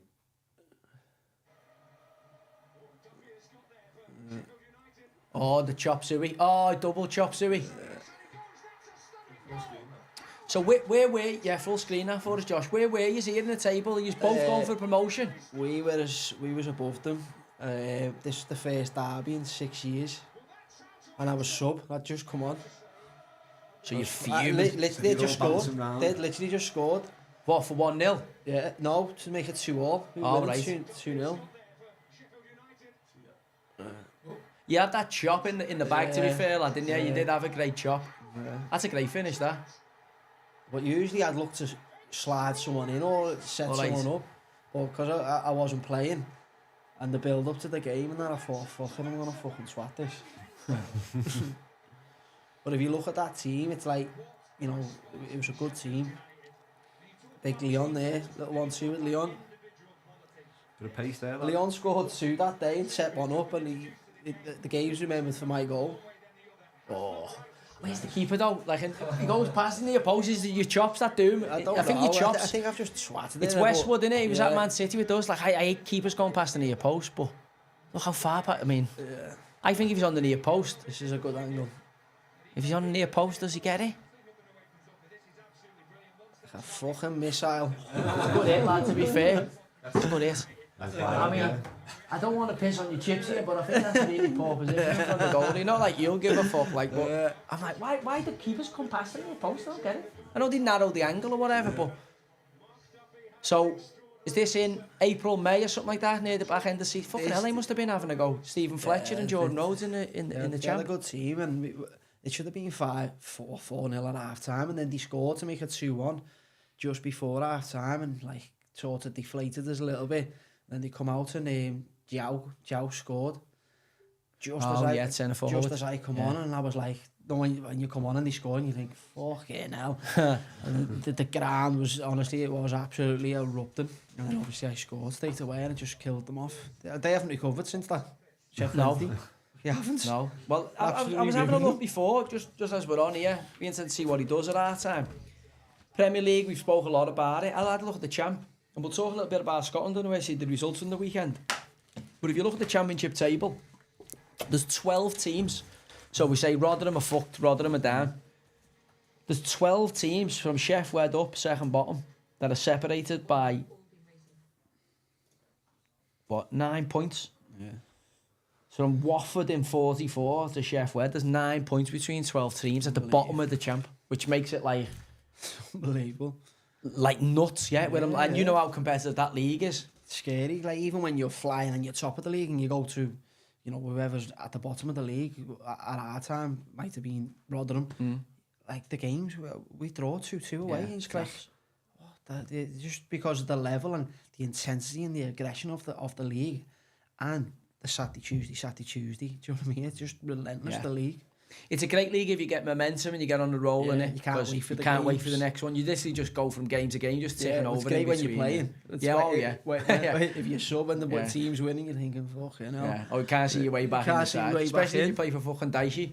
It doesn't make a change even when you go through a tricky spell. Bullock on, who was one, I said before, now he is really good defensively, 1 versus 1. So, obviously young Brooks, Asula, they're more pacey players who... they're only young kids though, do you know what I mean? So it's a big ask for them, but he's probably putting them on for experience. Yeah. And they will be an outlet, you'll see straight away. Once the ball goes down the side, the Shula will be able to match some of their players for pace. Good size, ain't he? Big boy. Yeah. For a young kid. And one change as well for Arsenal, he's took Bukayo Saka off and Vieira's on. Yeah. Patrick Vieira. Fabio Vieira, so whether that's just precaution, whether he's feeling something, I'm buzzing because I ain't got him in my fantasy footy team. Saka's come off, lad. Who have you got in your fantasy team? Martinelli and Saliba, so I'm hoping for the clean sheet. And to be fair, he had Saka in a few weeks back, but I've ended up losing him to get Haaland back in. I'm hoping them seats fill up for them, but I'm just going to... go for the Jeff first while we're starting back up. Go on. Is that a Sheffield United song, though? That's the song, yeah, the Greasy Chip Butty song. At least they showing the support, eh? Yeah. Come on. Yeah, I like before the game, when the ground's rocking and that, when they sing it, it's unbelievable. Yeah. Say it's the best club you play for, lad, or the most enjoyable? Yeah, by far. Unbelievable, like, I'd say the togetherness that we had of the group and all that, and we had the car school, me, Jack O'Connell, Lunny, just travelling together. Ched was in it for a little bit, but he's nuts, isn't he? And it was just showing the stat before, basically that team, most of what you... Yeah. In that derby team there, in 2018, finished one place below Arsenal. Yeah. In the first year in the Premier League, yeah. I'd say they done really well. Yeah. Well, they would have finished higher if I was in there as well. I seen that. Did you see that stat there? The derby team that's got the worst points total, and they've shipped, was it 6 more goals by a certain... What was that stat came up? Sheffield United at the top of it now. They've gone above Derby. It must be for like 4 or 5 goals conceded in a game. Yeah. Martinelli just gone off then. Has he gone off? Don't say that to me. Don't say that to me. I don't think I'm scrapping relegation in the fancies this year. I won't be where the prizes are. You were going well now, weren't you? Have you hit it? Not too bad. I'm like 4th. I stopped playing because people just started copying like elite level people. Do you know what I mean? Just all the YouTubers and that. And they were too busy for me. Yeah. It takes a lot of dedication. Yeah, some lads. Our league's tough. Our league's tough. There's definitely people. I got told there's people who are like sending off for information, paying for information. Doesn't surprise me. Honest to God. Doesn't surprise I'm like, what? I forget to do it. I'm like, oh, for fuck's sake, I forgot That's a to good change week my this week, captain. though. 89 points so far. You are? 89 points. That's a good point, so that lad. But I haven't got Saliba or Gabriel, which is... Right, I've got Saliba and I've got Martinelli, I think. I think they're my only two We Arsenal. can do the Blades goal, can't we? I don't really for Saliba. I could do with that 6. I know Duff will for his Sheffield United connections. I just can't see how they score a goal. Barton someone doing something crazy for Arsenal, like the keeper getting caught on it. I just can't see how they're going to get anywhere near the box. Because there's no real like they're probably thinking, right, this is a good result for us here, 0-0. Yeah. So they don't really want to come out for fear of getting another one on the chin. Like I said before, it's like my thought process is I don't want to be involved in a team that's got the Premier League history, 9 goals against it, so I'm happy with 5. Here he goes. They didn't have that in the first half, you're right. There's a good knock there, like just in terms of when you're playing them low blocks like that, you do need centre forward to stick it and a bit of legs in midfield to get you up the park, just to get you back 5 a breather. Yeah, it's just like so that your centre half can now get to the halfway line and go, like, fucking hell, let me have a little bit of a breather. Because otherwise, like you said earlier, if you're in your box... Oh, Carragher's just going to Carragher's going to be reminded that Thierry fucking running and getting a pie at Anfield outside the crowd. Remember they done that? Fucking hell. Ran off the pitch, didn't he? Knocked it, ran off the pitch, yeah. Might have had them loafers on that he had on that day. He's got on now. Yeah, no, they're bastards, them. Them bowling shoes. He's quick though, Martinelli, isn't he? He is. I think he's... He ran up against someone in Liverpool the other week when I was watching. I was thinking, fucking hell. He doesn't... Canate, you think it was? He doesn't strike like this. I don't think... I think when I watch him, he's quick if you give him a certain type of run. Like, once he opens his legs, he's a galloper, isn't he? But I think he's got to add more goals to his game because he fucking gets in some great positions, Martinelli. Like, you're thinking... He's got to get in the Brazil side. Do you know what I mean? It's not like... It's not. I think if he was English, you could see him playing for England. I could see him. I know he's not, but it's that one position, Grealish, where I go, you know what? He could probably get in the England side. For the amount of possession they have and the amount of chances they have, he should be getting probably 20 goals a season, shouldn't he? And the amount of times you see him get in. Yeah. I think he's cleaner finisher than Nunes, what we were talking about, but he's another one who, when he goes through, I don't fancy him. Yeah. Like, Saka's a bit the same. I know Rio Ferdinand's been arguing with a few Arsenal fans, saying that he doesn't think Saka's quite world class. Obviously tonight, Sheffield United players will test him to think he is. But again, he's another one who they've just got to add that final bit of composure, definitely. A bit of class to get in that world class bracket for me. Yeah, and that's the difference sometimes though, isn't it? He is elite level, but he's not right now Salah level, or he's not Mbappe type of level, because they have that little bit of composure. You know, Haaland, he has a bit of a nightmare, misses opportunities, and then he gets that one opportunity, he goes bang, corner. And I don't think I don't think they're a million miles away from it, but I'm looking at it going, if they want, and they're young enough, if they want to go to the next gear, if Arsenal can go to the next level, which is winning a title. That might well unlock it, where you get that belief and all of a sudden you don't look back. Definitely. It's the difference of scoring 10 goals.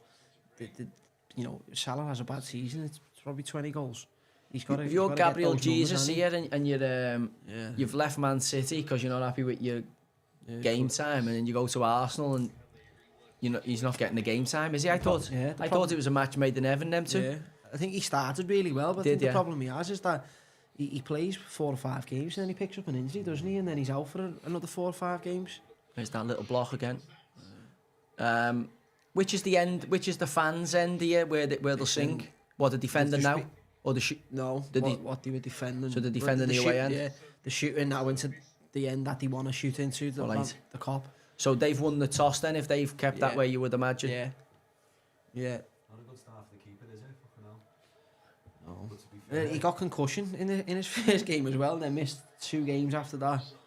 He's got fucking net rash tonight as well. He'll be in the doctors in the morning for a big sub of Sudocrem, put on his arsehole, picking all them balls out of it. It doesn't matter who you put in there. You can bang your man Fotheringham in. I don't think they won the game tonight. But he's quick as well, isn't he? That's a great ball.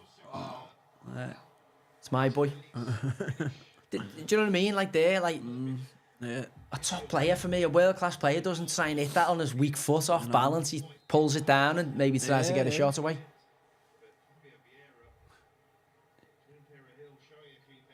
See, I like that though. See, wait, George is having a go with people. Like, you've got to let people know. Like, you know what I mean? It's like. What are these fighting in the week? What 2 of their players fighting? Yeah. Jack Robbo and Sousa in midfield. But I don't mind. It happens all the time in training grounds. You know what I mean? It gets a bit. And there's got to be that needle. The team that I played in with, and you will have that as well, is that there's always needle in training. It's right on that cusp of going overboard.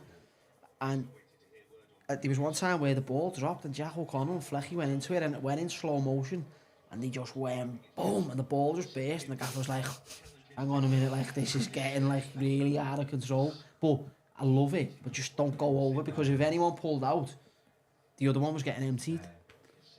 Yeah, but that's the thing people forget. If you go in half-hearted, you really do get hit. Yeah. But if two people go in fully committed, it's very rare, but either of them get hit, yeah. I was like, oh my God, I would have just dived out of the way of that. Like, and you couldn't have asked for a way for two people to go for it as well, because none of them was pulling out of it. And did you have 5 or 6 of the lads in your group like that? Yeah. Training was like spicy.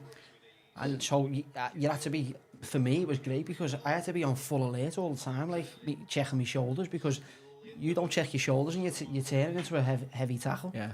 So you had to be on it all the time. So it's good prep for you when you're playing on a Saturday. Come game time, it was like play time. Yeah. I used to love the games. Yeah. Training was much out of it. And would it be what's his normal week like? What's a wilder week? So Monday we would be in, Monday would be 12 o'clock report, because the travellers, we'd all travel in, so we'd look after all the lads who would travel. We'd be in, good session, do some technical, small-sided games. Tuesdays would be a bit of a blow. Again, we'd do some technical stuff, tactical stuff. That you work day? That we'd work, yeah. And then we'd make sure we'd get some volume in, whether it was longer distance, medium or short. Wednesday would usually we'd be off. Thursday we'd be in. Would you do weights Tuesday afternoon? Yeah, Tuesday afternoon. Legs? We'd do weights, yeah. Thursdays we do uppers in the afternoon. Thursdays was a tough day as well. Thursday a bit more of a tactical footprint in the morning. Yeah, and then Fridays. Prepping for the opposition. Fridays, head tennis. Light and bright. Light, yeah, short and sharp. What was he like in terms of a match day? Would he be a big chest beating in the dressing room Wilder, or is he quite calm? Yeah, no, he'd come in and he'd let Nilly do all the tactical stuff, and he'd give us all the information that we'd need, and then he'd come in and just light a match really and get us all really pumped up, and that was him. Do you know what I mean?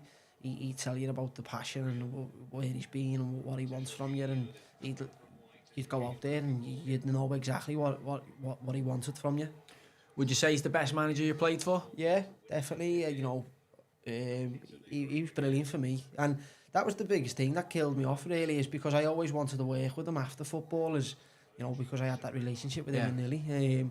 And I thought when it all happened, I thought, you know what, I probably won't ever speak to him again. But we kissed and made up, and both regretted how it all unfolded and stuff. And I'm on good terms with them now, so I say I'm gonna go in and maybe not next week. Maybe when they get a win. Yeah. Take fucking some of your defenders in with you, lad. Well, fucking hell, I'd love to see him. I'd stay hard there for at least for a couple of weeks. Yeah, I'd see how they get on at Bournemouth Saturday. Yeah. They've got a chance of getting something there. Yeah. That'll be a game you look at going, if we're going to do anything, we need to get a point or something just to get ourselves rebuilding. I think after it was the Villa game where they got beat 5. They went to Luton after it and they got a great result away at Luton and won. So they can go away from home and grind it out. I mean, even before the game kicked off tonight, even the most optimistic Sheffield United ex-player would have gone for a draw. Yeah. I think even hand on heart, I think most in Sheffield United are going, if we get a draw out of this, it's a fucking great result. Yeah, definitely. Obviously, I think the realistic mindset in them will have been like, this is probably not one we're going to win, especially the form both teams are in. Yeah. And again, you're looking, as I say, at this point, you're like, right, we've navigated the first 15 minutes of the second half here.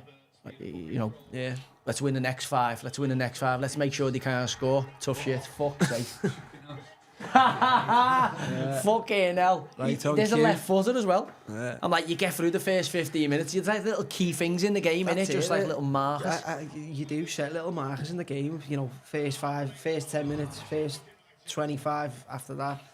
But When you've got the right back chopping inside and slamming one in with his left foot, you foot. know it's going to be a fucking long night. yeah. I mean, I think this goes here. I think we're in Premier League record territory here, Duff.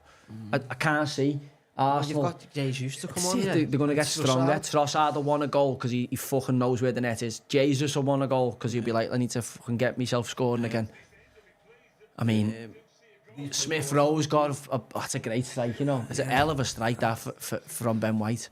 That's sushi, hasn't it? My 5-0's gone. 5-0. What did I go pass out, 4-1? I mean, it's a great strike, innit? I mean, It's just so easy how they got in down the side, though. if a cat can get one on it, I always think they should get two. You know, he gets one on it there, big bear paw. Like, I think he should get another one on that. Yeah, yeah. It's I think this is going here tonight. I think we're going to get 10 here. It's just whether Arsenal decide to go for it. No one Arteta, no one Arsenal. They'll be aware of the goal difference at the end of the season. Like, you've got to make hay while the sun's fucking shining. You know, it could come down to at the end of the season the goals scored. Like, it could. The title race is going to be that tight. It looks like the plan of subs. They've got a big old fans. Loving every minute of it. You want to go and get more. You're in the Arsenal team here. You do not want to be taken off. Like, Havertz, Martinelli are like, fucking don't take me off of you. Yeah, that's it. Jesus and Trossard will be sprinting past the manager every 2 minutes. Trying to lock eyes with them. Give him a breather, boss. Yeah. Give him a breather. Get me on. I mean, it's going to get worse because Look where the centre halves are. they're just going to get even tighter, though. Do you know what I mean? They're going to get even more The centre halves demoralised. are halfway in their half. It's Yeah. fucking. It's just mad. There's almost like, you know, there is such a huge gulf between the two sides financially, as I say. Yeah. You know, I can't imagine what Arsenal's wage bill is this season compared to Sheffield United. So we have to be aware of that. Like, it's Sheffield United have had a cunt of a fucking off-season in terms of they signed virtually nobody good enough to play in the league. Obviously, Hamer's come in. Did he bring him in January? No. He come in the summer? Yeah, he come in the summer from, it was Coventry. Coventry. And he was quite late in it, but again, it's just like, you know, he's new to the Premier League. It's his first year in the Prem. He's not massive. He's a good little player, but he's not massive. You know, look at Osborne there, who was brought on. Yeah. Archer come from Villa. Archer small. Yeah. Oh, yeah.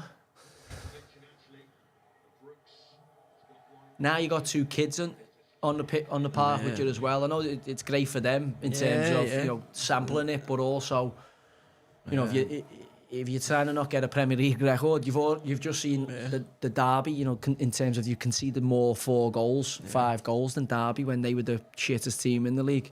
Yeah. 13 points. What was Derby? Did Derby get to 18? What's the record? 15? Would he? What's the lowest point total? I don't think it'll be Sheffield United, by the way. I think they'll get some points between now and the end of the season. But if you get beat 9 or 10 here, can they keep Wilder on? 11 points. Fuck me, they must have been bad. Minus 50 goals.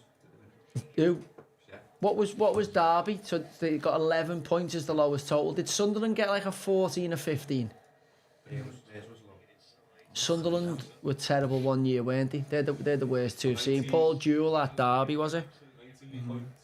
Villa had 17 in 15, 16. That's mad there. Wow. Who was manager there? Manager of Villa there? Was it Sprucey? Sherwood? Might have been Sherwood, Tim Sherwood, was it? He kept him up one year, though, didn't he? Is he on there, is he, yeah? With fucking Stuart Broad. I wonder who they bring on. Like surfing people in there on Soccer Saturday next fucking week. Honest to God. Martin from Homes Under the Hammer will be on. He's gone down there. Martinelli. Oh, come on. He'll bring him off and put Trossard on here, yeah. Oh, he's been kicked. He's all right. His boot. Yeah, I think he's had his boots ripped. Yeah. We'd feel like it cost us some money, lad, but he'd be getting it for nothing. Here's the he's bringing on Cedric, Party and Jesus. Trossard must be spewing. He's not he's not in the team. He's got to be starting through the week, hasn't he? He'd be spewing, and then like, now you're like, come on, at least give me a run out. Yeah. Just what you want to see if you're Sheffield United, innit? Gabriel Jesus limbering up. Yeah. Okay, now. And then, like, if you look at it here and you got 60 to 70, 70 to 80, 80 to 90, you'd fancy Arsenal to score one in a like, you know what I mean, in one. So I'm looking at it like this. I'm looking at this going, I can't see how they don't like score at least another goal, at least another it's 2 the players goals. who are coming on, aren't they? They're wanting to score goals. It's like, do you know what I mean? It's like, there's big games coming up, City's coming up, do you know what I mean? The Champions League's coming up. It's like, I'm going to come on and make an impact. I want to score 2 here. Oh, he's coming off here. He's coming off. I'm trying to think there. Wilder's just pulled Bogle and Baldock. And he was kind of pointing as if to say, get in and get someone in tight. But I'm like, I don't know which way they can go. I'm like, where are you going to go? 6-3-1? Like, No. Yeah, he's had a tough night. Baldock's going. Looks like Baldock's going. Is this another younger on? It's a young kid. He's just signed a new contract there. Blaster. He's been at the academy since he was 7. The Baldock's going right side centre half and Bogle go right wing back. Robbo, captain. I mean, it's one of those, isn't it, where the most disappointing thing for Arteta would probably be Saka going off at half time if there's anything wrong with him, if it's not just precaution, and then obviously Martinelli limping off there. You know, the game's kind of home and hose now. The last thing you want if you're Arteta is any needless injuries. To be honest, did you a bit of bad luck?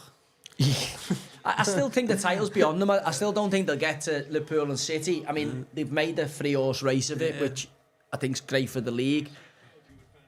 I still don't think they'll get to them because Liverpool have had a lot of injuries and have just managed to keep enough breathing space. Yeah. And City, I think at the minute, just look like they're about to go into a different gear. Yeah, they are. Who's he took off there? Martinelli. Who's gone off? Jorginho, was that? Yeah. Who will this be then? Ben White off?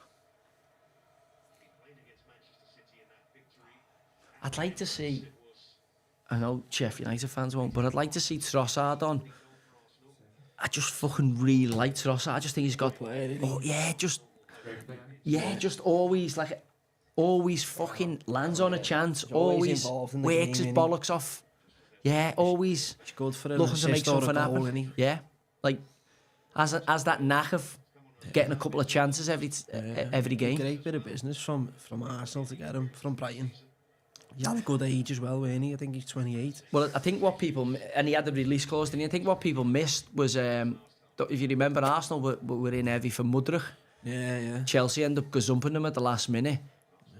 And they'll be probably delighted that happened. And I think they went, did they go and take Trossard because they never got Mudryk?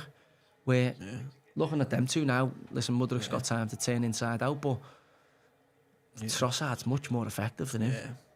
And he shoots the way Arsenal play as well, do you know what I mean? In those little tight pockets and stuff where Mudryk's more of a galloper, he needs space to run into, and Arsenal, the way they play now and dominate the ball, they're not going to really have much opportunities for that. Oh, yeah.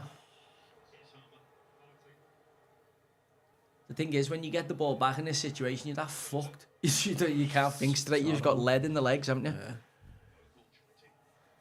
Arsenal just have 3 or 4 men back and round you within an instant.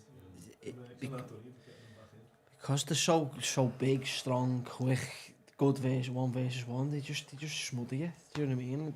You feel as if like you're just hopeless. And when you're flying, you've got an extra couple of spring in your step, haven't you? Especially in this type of game where you're going, people miss the apprehension that's in players sometimes. People can smell that tension in the air or that nervousness in you, and then they go from being on the front foot because they come into the game full of confidence to like even more aggressive because of what they've smelt in the stadium on the night. Definitely. They look like they've got 2 extra players on Arsenal. It's that easy. I mean, it's a team in terms of Sheffield United that is, let's be honest, it's not a Premier League level team. I know they're in the Premier League, but who's going to fucking stay in the Prem next season? If they go down, who's going to raid Sheffield United? Who's going to sign anyone from Sheffield United? There's not a player there, is there, you take? That's not being unkind to them.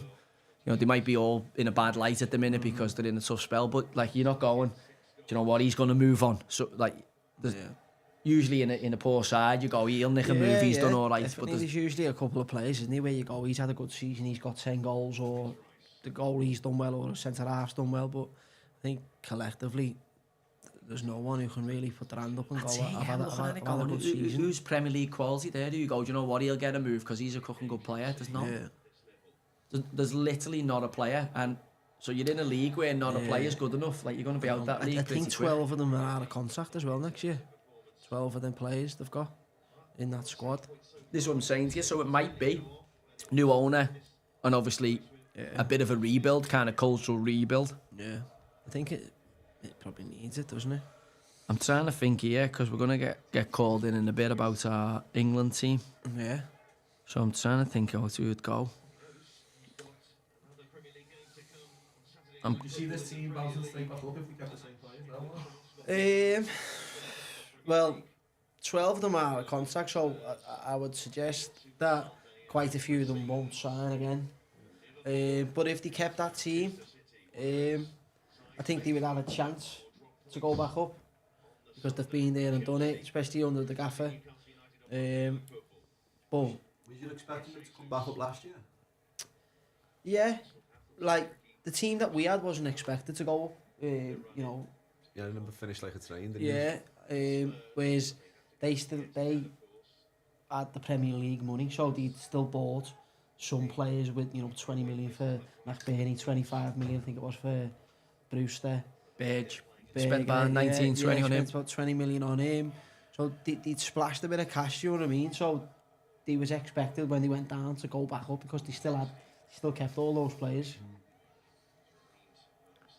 And in terms of their infrastructure, when they went up, did they invest in like their academy, the training ground, all the infrastructure? They done the training ground up, but I think there's still problems. It's on a bit of a slope, and obviously you get bad winters as well, and it takes a bit of an item. But they did invest heavily quite in the academy, and over the years they've had some fantastic players come through the academy. If you look at them, Kyle Walker, Harry Maguire. Carl McNaughton, remember McNaughton? McNaughton, the right back, David Brooks. There's a few now. Maguire was there. There's a few. Dom Calvert-Lewin. Calvert-Lewin, yeah. Shea Adams. They've had a successful academy, do you know what I mean? It's in terms of the two Sheffield clubs. Obviously, when I was a kid, both were in the Prem in terms of Sheffield, so they were kind of both sitting at the top table. Yeah. And you'll tell me more because you've lived there, and I've obviously got a couple of pals in terms of your cuties and that who were all Sheffield United. And I always say, who's the bigger team in the city? Yeah. I obviously think Sheffield United. Do you know what I mean? It's not like Liverpool or where there's a clear dominant team in the city. It's close, like, do you know what I mean? But I think they have stages. Do you know what I mean? In periods of time over decades. Do you know what I mean? Where Sheffield Wednesday are on the up and they're doing really well, and they were taking the piss out of Sheffield United because they're in League One. They were calling it like the Dog and Duck League, and then Sheffield Wednesday go into it and Sheffield United rise. But looking at Sheffield Wednesday's ground is absolutely falling down. So is Old Trafford. But this the thing is, since the millennium, Sheffield United are the bigger side in terms of years spent in the top flight, aren't they? Really? Yeah, definitely. And I think obviously you look at the training ground and the team as a whole. But they are. I don't think there's much in it. Do you know what I mean? But well, there's a division. They're in the bottom. Of, they're second bottom of the Championship, and obviously, you'd rather be bottom of the Prem than bottom of the Champ. Definitely. Yeah. You look at the team wise, and obviously where the clubs are now. There is a decent gap. Do you know what I mean? Because Sheffield Wednesday is struggling at the bottom of the Championship. Said the year I think Sheffield Wednesday invested quite heavily in those years that we played against them in the Championship. And I see now with Jordan Rhodes in the side there. He seemed must have been big hitter. Fucking big hitters, do you know what I mean? And when that doesn't come to fruition, after a couple of years, the purse strings get brought in and they cut the cloth. And was the same fella there, that Chancellor there? Has he been there for a while? He's been there for a while, yeah. Yeah. He seems nuts. Like it's like He was asking the fans to buy part of the club. Or Yeah, something, seen really. that. Yeah. He asked for Seems a £2 bit of- million quid in investment or something off the fans. Yeah, I All seen throw that. 20 quid in. John, my little bag there. Just get me that little red book out my bag there, mate. I had some them questions. I'll fire through some of them. Remember the list of the quick fire questions? Might as well. It's gone quite quiet.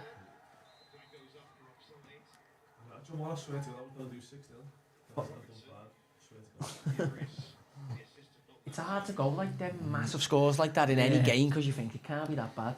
But what would your odds been for that? Like 85 to 1 for Which 6-0. 35, which is that's short that for 6-0. It's 6-0, 35. It's so sad now. It's Trossard. I fancy him to score here. I tell you what, All right. Smith Rowe must be gutted as well. And then Nketiah. Yeah, especially in that type of game, just to get you get your thing under the table. Like you're looking at the title race, and I know Liverpool are missing a few players with injuries, but you're looking at that bench and that squad there, like they That's have what I got mean. the quality to take it. They're due a Have you few spent injuries. fortunes? They're due a few injuries, them. Yeah. I seen City's bench again, no yesterday, do you know what I mean? It's just like Kovacevic, you know, like just, they put it up before, the contrast of Man United's bench to City's, and City's just had a load of, and that was without Grealish obviously picking up the injury, but just had a load of nous on it, you know what I mean, where you go.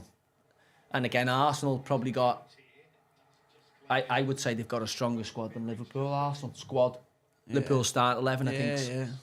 But I think Arsenal's squad, you know, in terms of you know, Trossard coming on, and like, Liverpool don't quite have that. Like Smith Rowe is who, Curtis Jones, would you say? Yeah. Smith Rowe's better. Curtis Jones is better than Smith Rowe. You're pot inclined, aren't you? But like he is now, but it's a couple of years ago. Are you telling me you think a couple of Smith years Rowe is on Curtis Jones' level? A couple of years ago, Smith Rowe was better than Jones. He was ahead of him. He was like talked about being in the England thing and all that. Like A couple of years ago, Chanel. Talk about now. I know, but I'm saying now he's lost his way at Arsenal, and Curtis Jones. He had because of- that mad injury. He won it. He had a mad injury. Like it's really rare.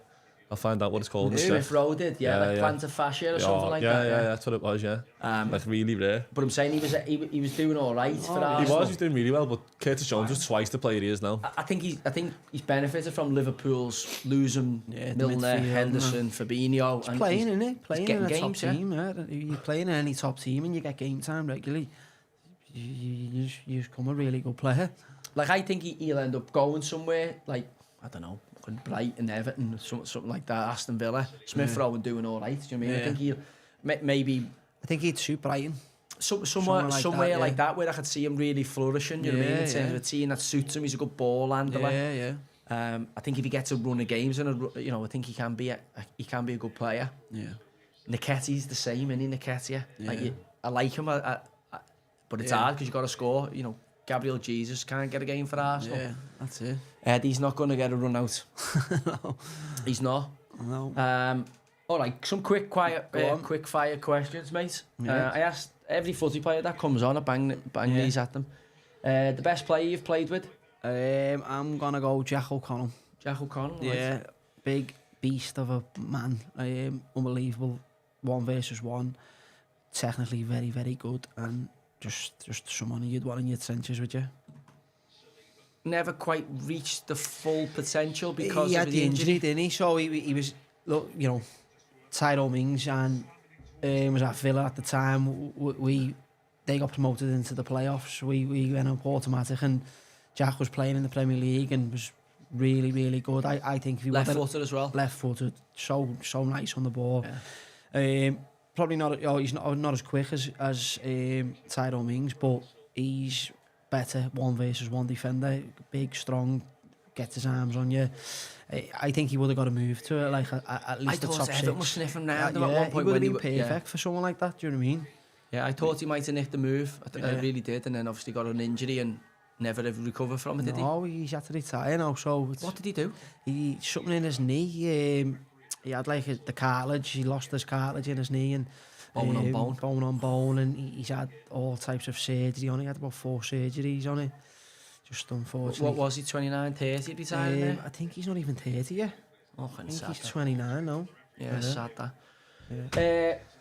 Against best player, toughest opponent? Yeah, so obviously you play against top players and the likes of the Mahrez and Kante's and Rooney and whatever. But on the day, what I seen was Ben Arthur played against Newcastle in the FA Cup, and he was fucking frightening, like just lightning quick, just gliding past people, like what I've never really come up against ever again. Really, where you're thinking, oh my god, like.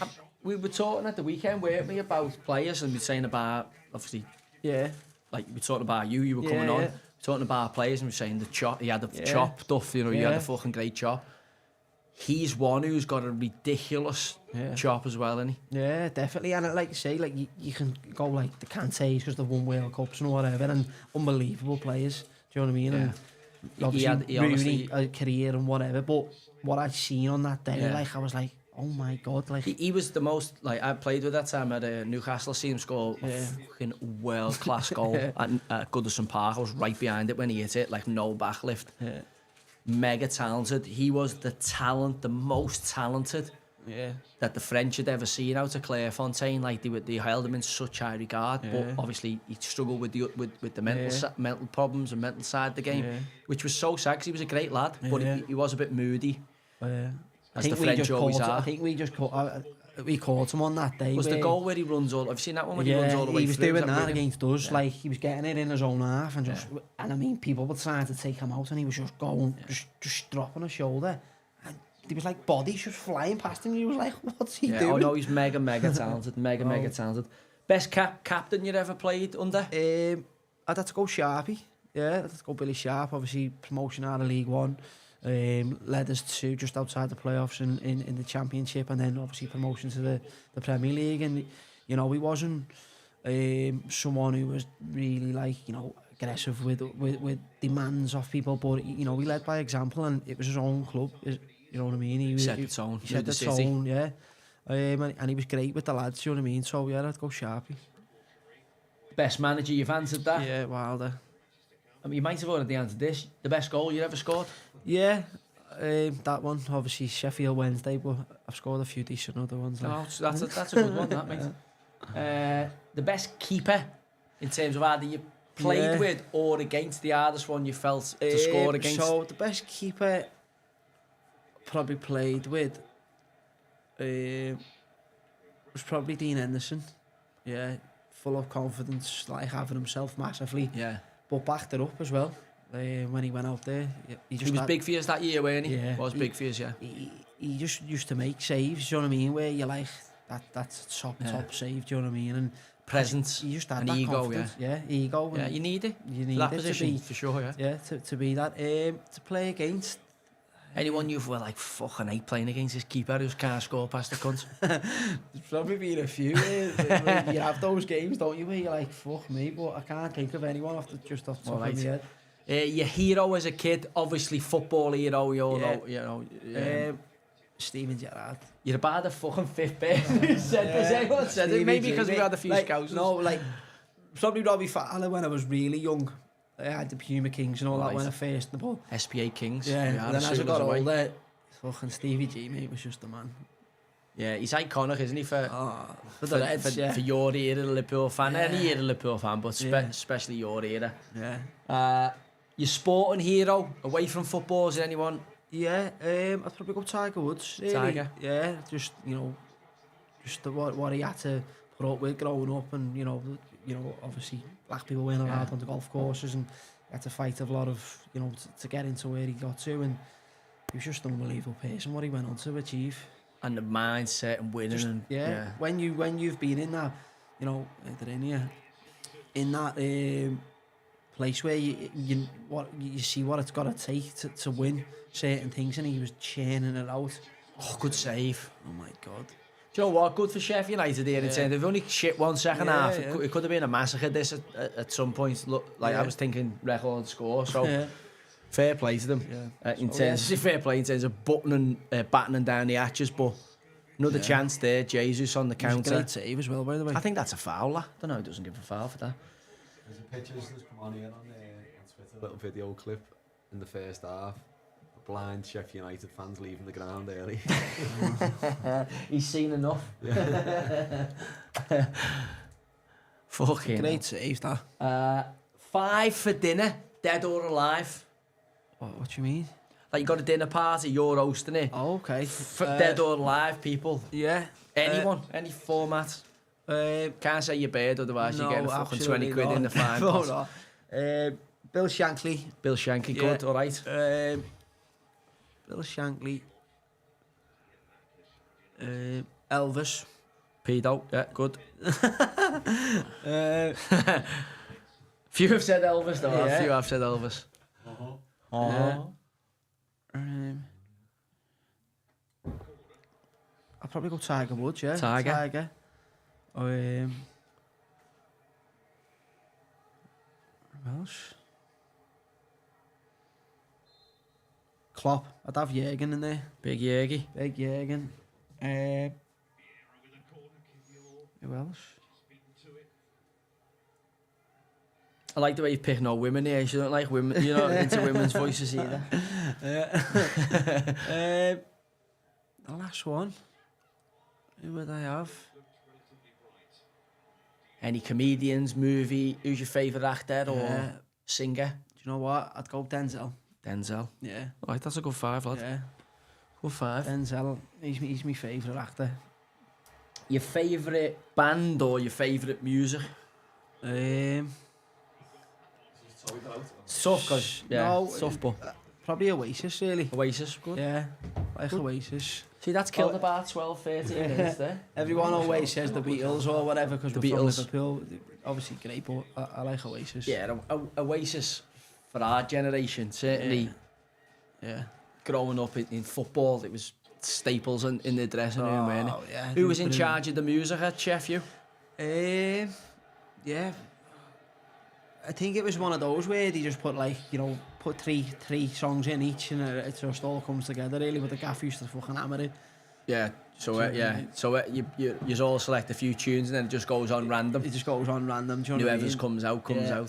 It's a good way of doing it. Yeah, I think you get a little bit of mix of everything and everyone's like, who fucking picked this Yeah, song? who put this shite on? Do you It's know what good that in terms of, I think that's the way it's done right, if there's a bit of a mix rather than someone taking control of it. But then sometimes there is some lads who are like really good on the music. Yeah. Some who are really bad who think they're really good, but some who actually are really good and you're like, just leave him to Toots sort used it. to always put fucking Oh, like fucking all hell, the Proclaimers and all that. he used to have all the He's a albums Martian on. in here. So you'd go from fucking Drake to something, then you'd have fucking the Proclaimers on, do you know what I mean? Or, then Cutie would be up in the sloggies like that singing. I'll have to get him on one of the shows, Coots. I haven't seen him since he went back up to Aberdeen, but I still speak to him all the time. He was brilliant for me, honestly. Yeah. I know he's a Sheffield United legend as well, and he well thought of. Another one who suffered with injury, thought he could have played a lot higher. Oh, he was brilliant, you know. And Great then feat. he broke his leg Yeah. when we were flying in the champ, and obviously Norwood come in after that, and he just couldn't get himself back to that level that he was at, because that first year in the championship, he was fucking just dominating games on his own, like in midfield, like. And then he come back from that broken leg, and I was watching him pre-season, and he was running, and he was limping, and I was like, he's not right, do you know what I mean? It was a bad injury though, Bad. wasn't it? Yeah, it Yeah. was a bad injury. Was it a tackle or was it like The just... ball, I said to him, what the fuck are you doing going up that far? Like, he used to just sit in the centre circle. Yeah. But we were beating Barton 3-0 away. And obviously getting giddy, running forward. He played the 1-2. Ball's been lobbed over, and as he's gone to volley it, that Marvin Sordell's, he just put his legs Marvin up. Sordell, yeah. And he just snapped his leg, like, and probably never really the same since that, do you know what I mean? Yeah, he said that. He did say that, and he was tipped with the move. There was loads of interest, I'd seen in the papers about him, to the point where he was obviously in the champ, and you start to hear of the lads who were doing quite well, because there's noise about them in the media, and then when I coached him at Fleetwood, you could still see his qualities in terms of really, really soft feet, like fucking great under pressure, which would have transferred the higher. Yeah. As you go up higher, it gets quicker. Yeah. I don't think his skill set would have struggled in it. No, and because he had that, he had strength as well, because he was a decent size on him. Looked after himself. He was good in close quarters because of his soft feet, but then if anyone tried to put the arm on him, he should go bang, get them off, do you know what I mean? So, and he had that lovely little diag as well. He was a great player. So it was a great blend with me, him, and Flecky. Flecky was a bit of in between both of us, really. We had that aggression, the Scottish aggression. All can handle the ball there, though. All can take the ball under pressure in different ways, but all can take the ball for you. And he was he had the dynamism and he had that energy, the burst from it, because he was quick, Flecky. People don't realise how quick he was until they tried to stop him. My God. Yeah, he's like a little... I always remember him coming through John Fleck at Rangers, and they were talking about him in the same breath as Wayne Rooney. Yeah. He was like Scotland's Wayne Rooney at the time, because I think the agent Willie Mackay had him, and there was a big noise about him. And then when I first seen him, I was like, he does look a bit like Rooney. I can see where the comparisons were, but then as a player, he didn't play the same as Rooney. No, we didn't, and I think he's one of those Flecky that you appreciate him more when you train with him and you play with him, and then when you come directly up against him, because you look at him and you go, he's probably a little bit smaller than me, stockier, big, thick set, and you think, well, he looks like he's carrying a little bit. Yeah. And then he drops a shoulder and he just bursts past people and you go, fucking hell, where's that come from? John McGinn's a little bit like that, isn't it? Maybe it's just something in them. It's the Agus they're at him. Yeah, maybe something in the water up there, but you get them little, as I say, them little battles, and you think, he doesn't look like an athlete, but actually they're fucking really quick over 5 yards. I used to wait pre-season, obviously fucking, we used to always go away, and fucking when you go to Portugal, ginger skin, me and Flecky would be like, fucking hell, fucking not good for us this. But Flecky was... Cooties see through his top on. Well. Us three used to be playing cards all the time. In the shade. Yeah, in the shade. But Flecky was fucking even worse than me. I used to be running, and I used to get through it, laughing at him. I'd be thinking, fucking hell, I'm struggling. Yeah. And I'd turn around and Flecky'd be behind me. And weird, and then on a Saturday you'd be there on the run. No, and then the balls would come out. The gaffer used to go mad. Me, we'd be like that, fucking hell, at the back and fucked. Right, balls are coming out, and balls are coming out. Me, Flecky and Cootie would be like that, ping, ping, ping, ping, ping, just flying, and you'd be like, you're fucking having my kicks off. The thing is, when you spend, you played right throughout all the divisions, so you've probably seen fucking every different body shape ever. Yeah. Lads who you go, my God, he looks like a fucking athlete, a monster, gets on the pitch, he's a fucking packet of crisps, he's got nothing about him. Yeah. And then somebody like got no definition at all, you're saying, I was a bit like that, Flecky. Yeah. But then I've just got like retard strength when they're on the pitch. You just like quicker and stronger than what you'd ever think when you look at them with the top off. Yeah, definitely. And it takes all sorts to make it. I remember when I went to Sheffield, Dom Calvert-Lewin was coming through, and I remember he fucking was in the dressing room, and I was just looking at him thinking, that is the definition of a Premier League athlete. Like, just see the chassis on him straight away. Yeah, like his hips were like that, and his so and everything, you're just like, he's just made for Premier League footballing. I was shocked when we played them. I think you were there. We played Everton in the cup. I couldn't believe how big he was in terms of Calvert-Lewin. I never played against him, but I was like, fucking hell, he's a big boy, like scary big. Probably doesn't hit as big as he is. He could be a lot more physical for the size, but also he had a period where he was really on it. Like Ancelotti, Big Dunk, really I think we're working with him, Ancelotti. I thought he might. I mean, Arsenal were linked with him. He was linked heavily with Arsenal. Yeah. But again, I think he's a bit pigeoned as he's an all right striker. He's not going to get in the England squads, is he? Yeah, no. He was probably touch and go for a decent move and touch and go for an England call up. But now look at him and go, I can't see England. Like Watkins is on fire. I can't see. He's struggling now. We need to get in your team. Well, I think that's based on. I think he's trying to keep him fit because, if you can't get in the Beto, you might as well fucking knock it on the head. I've seen like 20 odd games or something. I think he benefited from Ancelotti playing a 2 up there. Do you know what I mean? I thought when Everton played 4-4-2, I thought that helped Calvert-Lewin.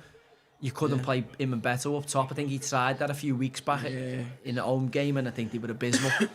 I think if Everton are going to be successful, I think we need Calvert-Lewin firing all cylinders because as much as Beto tries, he's just lacking a bit of confidence and a bit of quality. Yeah. I think Calvert-Lewin probably in that Everton team with the core not playing is isolated, so it's just whether they can link that. Why didn't you would think Calvert-Lewin and Mopé would work? Obviously Mopé's now scoring at Brentford. Yeah. And you're looking, he's playing off Tony, and you think, is that not Calvert-Lewin sort of type of... Do you know what? Sometimes horses for courses, innit? I mean, he hasn't literally you know, he couldn't hit a cow's ass with the banjo for Everton, Mopai, and maybe the fans not having you, not getting off on a good run. Yeah. Maybe sometimes just moving, it just doesn't work for you. You were saying there about Stoke, Everton should have fitted. You should have dropped into Stoke there. And fucking, you know, when I seen you go, I thought, what a signing that is for them. I can't, like, they'll come up next year, and it obviously didn't go to plan. You know, I went to Rangers, the same. It just sometimes it all looks like it's going to work, and then it doesn't. And then other times you think, fucking hell, I ended up here, and then you end up having one of the best seasons of your life. Man of the match. Do you agree? Yeah, he was good. I forgot who scored all the goals, but you got Rice scored, Odegaard, White. He's integral in to the way they play. Saga, did he give it to him, or was it own goal for Bogle? And Martinelli. Yeah. Who else scored there? Havertz. I mean, there's 4 or 5 out there you could have selected from Arsenal tonight, based on how easy it's been for them. If you're Sheffield United, can you take a bit of salvation out of the second half, 1-0? Would he focus on the positives? Yeah, I think so. I think, look, your Premier League season's not going to be defined playing against Arsenal, Man United, Man City. It's you try and limit the damage, really. Monday they're playing next Saturday against Bournemouth away, so you'll travel Friday. Yeah. Will he be off tomorrow? I think they'll be in. I think they'll be in, looking over some certain things. It's a big week for them. All right. I think he'll probably get them in, really, and maybe go through things, because you know, the game's running out. Will he go fine tooth comb over this? I think so. Yeah, I think I think nearly go through it all and do the analysis and just see where they lost the game in the first 15 minutes. Really, I think that'll be the main focal point, is looking over the first 15 minutes, because they would have they would have had a game plan of hanging on for or staying in the game for the first 15 minutes, making contact, making it difficult, because Arsenal need to win. But the game was gone within 15 minutes. I mean, we seen Saka at the bar after like 2 minutes, 1.5 minutes. It literally, the game was over. I think 13 minutes in, when Arsenal scored the third goal, you're like, okay, this is now damage limitation. Yeah. I just think sometimes, as a manager, when you're getting pumped, and you're going through it fine tooth comb, and you're showing people, and then sometimes you're just like, right, lads, just fucking forget that. Right, we're going for a bacon sarnie and a cup of coffee. We're not even training today, or we're going for a pint. Whatever it is, it's just a change of scenery. Yeah. I think they're in a rut. Yeah, I think I don't know. Most of them will probably come in and get like rubs and stuff like that in the afternoon, and they probably just try and dissect it a little bit. But like you said, sometimes the best thing is just stay away, because people don't realise you're with these players more than you're with your own family. Yeah. And sometimes when you've been heavily fucking beat like that, you're waiting to get in the next day to have a bit of a barney with someone, and sometimes just staying away from it, it's good. But it's one of them where you go, if they get beat at Bournemouth, which, it has to be one of the games you're looking at going, if we're going to get something, Bournemouth are the type of team we could get something from. I would agree there. I think Odegaard, in terms of his all-round performance, when I look at how many times he used the ball, just kept it ticking over, I would probably agree, man of the match, but probably could have been... Yeah, it could be anybody in the front 4, front 5 for Arsenal. Saka for the first 25-30 minutes was unplayable, really. Yeah, if he'd have stayed on, I mean, hopefully that's just a precaution in terms of, I think hopefully not. Well, not for Liverpool, And then he's obviously got minutes into everybody, rest into loads of the starters. I think for Arsenal, apart from hopefully, Saka not being injured and Martinelli, that's as comfortable as a fucking Monday night at Sheffield United you could ever wish for. Yeah, definitely. For Sheffield United, back to the drawing board. Obviously, Bournemouth at the weekend. If I was him, I'd get rid of that back 5, because it's not fucking keeping goals out. You might as well get 5 in midfield and get a bit of pressure on them, and at least try and, if you'd either try and solidify the back line, but that's not going to work for them. I think they'd be better going 4 at the back and 5 in front, and just blocking it up that way, because they haven't got wing backs or full backs there. Do you know what I mean? That's the thing where, like, I think they have tried to go 4 at the back, 5 midfield and 1 up top, but then they don't have the pace that in the 5 to have the counter attack. So then they end up just being pinned back so much that they end up conceding goals, because the 4 then are not really. Well, this is what I was saying about Bramall Lane's.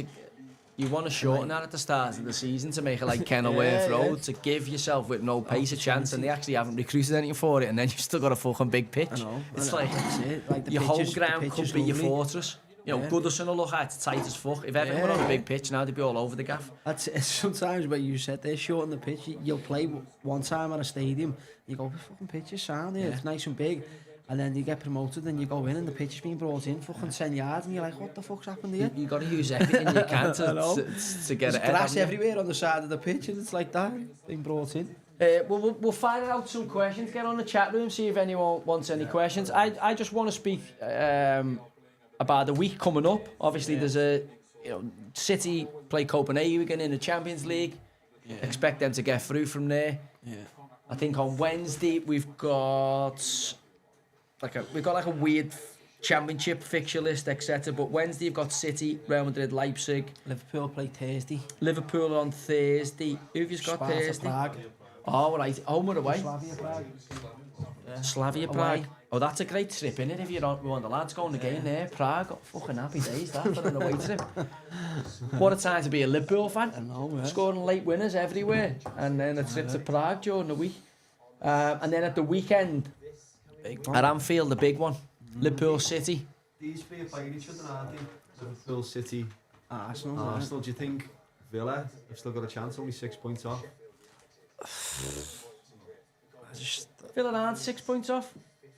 Villa 55 points, aren't they? 55, but that's Arsenal to 61 now. City 62, Liverpool 63. So they're Villa 8 points off the top. Villa got a chance with hanging in there now. I think Villa will be delighted with fourth. If they get fourth, I think they'll be made up with that. I think if you're doing IM right there, winning the league for them's fourth. Do you know what I mean? Obviously, Man United, Tottenham trying to keep pace with them, but I don't see United getting to them, albeit you never know with Man U, but I can't see it with this group. Tottenham, I still think they're a bit milky. I think I fancy Villa from here. Yeah. They have got a Thursday night, aren't they? They're still in Europe, are they, on a Thursday? Yeah. But then the other thing is, if you've seen that stat at the start, if the English sides progress in the Tottenham, Sunday. I think that's a massive one. But if the English sides keep progressing in the European Cup, we might get the coefficient to get the extra place. So you might get a fifth Champions League place. Do you know what I mean? So then it's Spurs, Villa, and Man U. Then are all coming alive again for that fifth place, depending on how they do in Europe. So. Man U and City doing the Champions League, for the place. Is that what it is? Yeah. Which you could see them doing, couldn't you? You could see them doing. I mean, all Arsenal win the Champions League. Yeah, all Arsenal. I mean, they've got a mountain to climb, but they can beat Porto next week. Definitely. Out of the 8 English clubs, there's 2 gone out so far, so we've got the best record, 6 out of 8. So there's a couple of things before we get to the England and the discussion about England. The Old Firm at the weekend. Have you seen any of it? I didn't see none of it, no. So Celtic lost at the weekend after Rangers lost, and then you're thinking, I think Rangers were at home, weren't they? Let me just check this. Rangers were at home, I think. And Celtic were away to Hearts. Bit of a contentious decision in it. Rangers at home and they lost. Rangers lost to Motherwell at home, which obviously they were top, and obviously Celtic then have got a chance to respond on the Sunday and have a man sent off and end up losing at Hearts 2-0. But then there was a bit of furore about it. Just lower that down a little bit. Because I don't know whether you've seen this last week, Brendan Rodgers did an interview after the poor performance, and a woman was giving it, and he's good girled her off. Have you got the clip there? Got it there? It's actually, have you not heard it? It's actually, for me, it's not that bad. But anyway, they've blown it up into a big sexism row in Scotland. Brendan's come out and done a press conference this week, kind of saying what it was, and it's using... look, I've been up here for a long period of time. This has clearly been taken out of context. And the ladies come out and said, listen, I've got no problem with it. Then they've lost at the weekend. And then I read the Daily Mail. I was talking to lads off air about this before, and you can clip this over, Noah. 2 articles saying, like, basically the sexism round, he's under pressure. And I'm like, he's fucking not. No one's complained. Just generated, like, nonsense around, like, a football team that is just not necessary. And again, in Scotland, the Old Firm, I think it's in 2 or 3 weeks, is it? Or is it April? 7th to last game of the season. is going to be massive because What's pretty the much points difference? 1 point. Oh, is yeah. it? 1 point for Rangers. No, 2 points it is. Rangers are 2 ahead. Are they? Rangers are 2 ahead, but the goal difference is like 2 goals in. It's negligible. So actually might be a decent title race in Scotland this year. I thought Celtic, after they beat them last time out, would this is it. Is this it? But we will write our own story. Can you give us a bit more? You can't give us. You don't want to give us a bit more insight into that and what you mean by that. No. You know exactly what I mean. I'm actually not sure. I do exactly know what you mean. Can you tell us? People might be interested to know. But you're the one that's bringing that up. So can you not give us some more on it? Good guy. There you go. You know, it is weird. Let's be honest, it is a bit weird. Like what? I've heard some mad stories. Like he's a bit of a weirdo. Oh, he's a full weirdo. Do you Goes not in see and the fucking speaks photo he Spanish had to his painted on his players and own all wall? that, but he's got no Spanish players or something like that. Probably the Gucci belt story. Where the Gucci Yeah, belt I've heard a story. few crackers. Yeah. No, I've absolutely heard a few crackers. Just, we need to get on the... and then the thing about it is he said that, and then there's a thing about a sexism row, the Daily Mail, and they've ran 2 stories back to back, but basically saying he's under pressure because of it, and I'm like, that's not sexist. Like, he's short with her. She's clearly pissing him off. He doesn't want to answer it.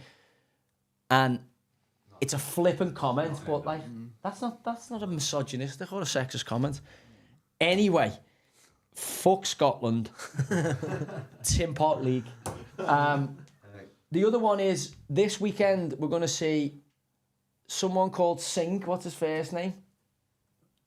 He did referee in League One when I was there at Bristol Rovers, but he's been accelerated now. I think he's going to referee a Premier League game.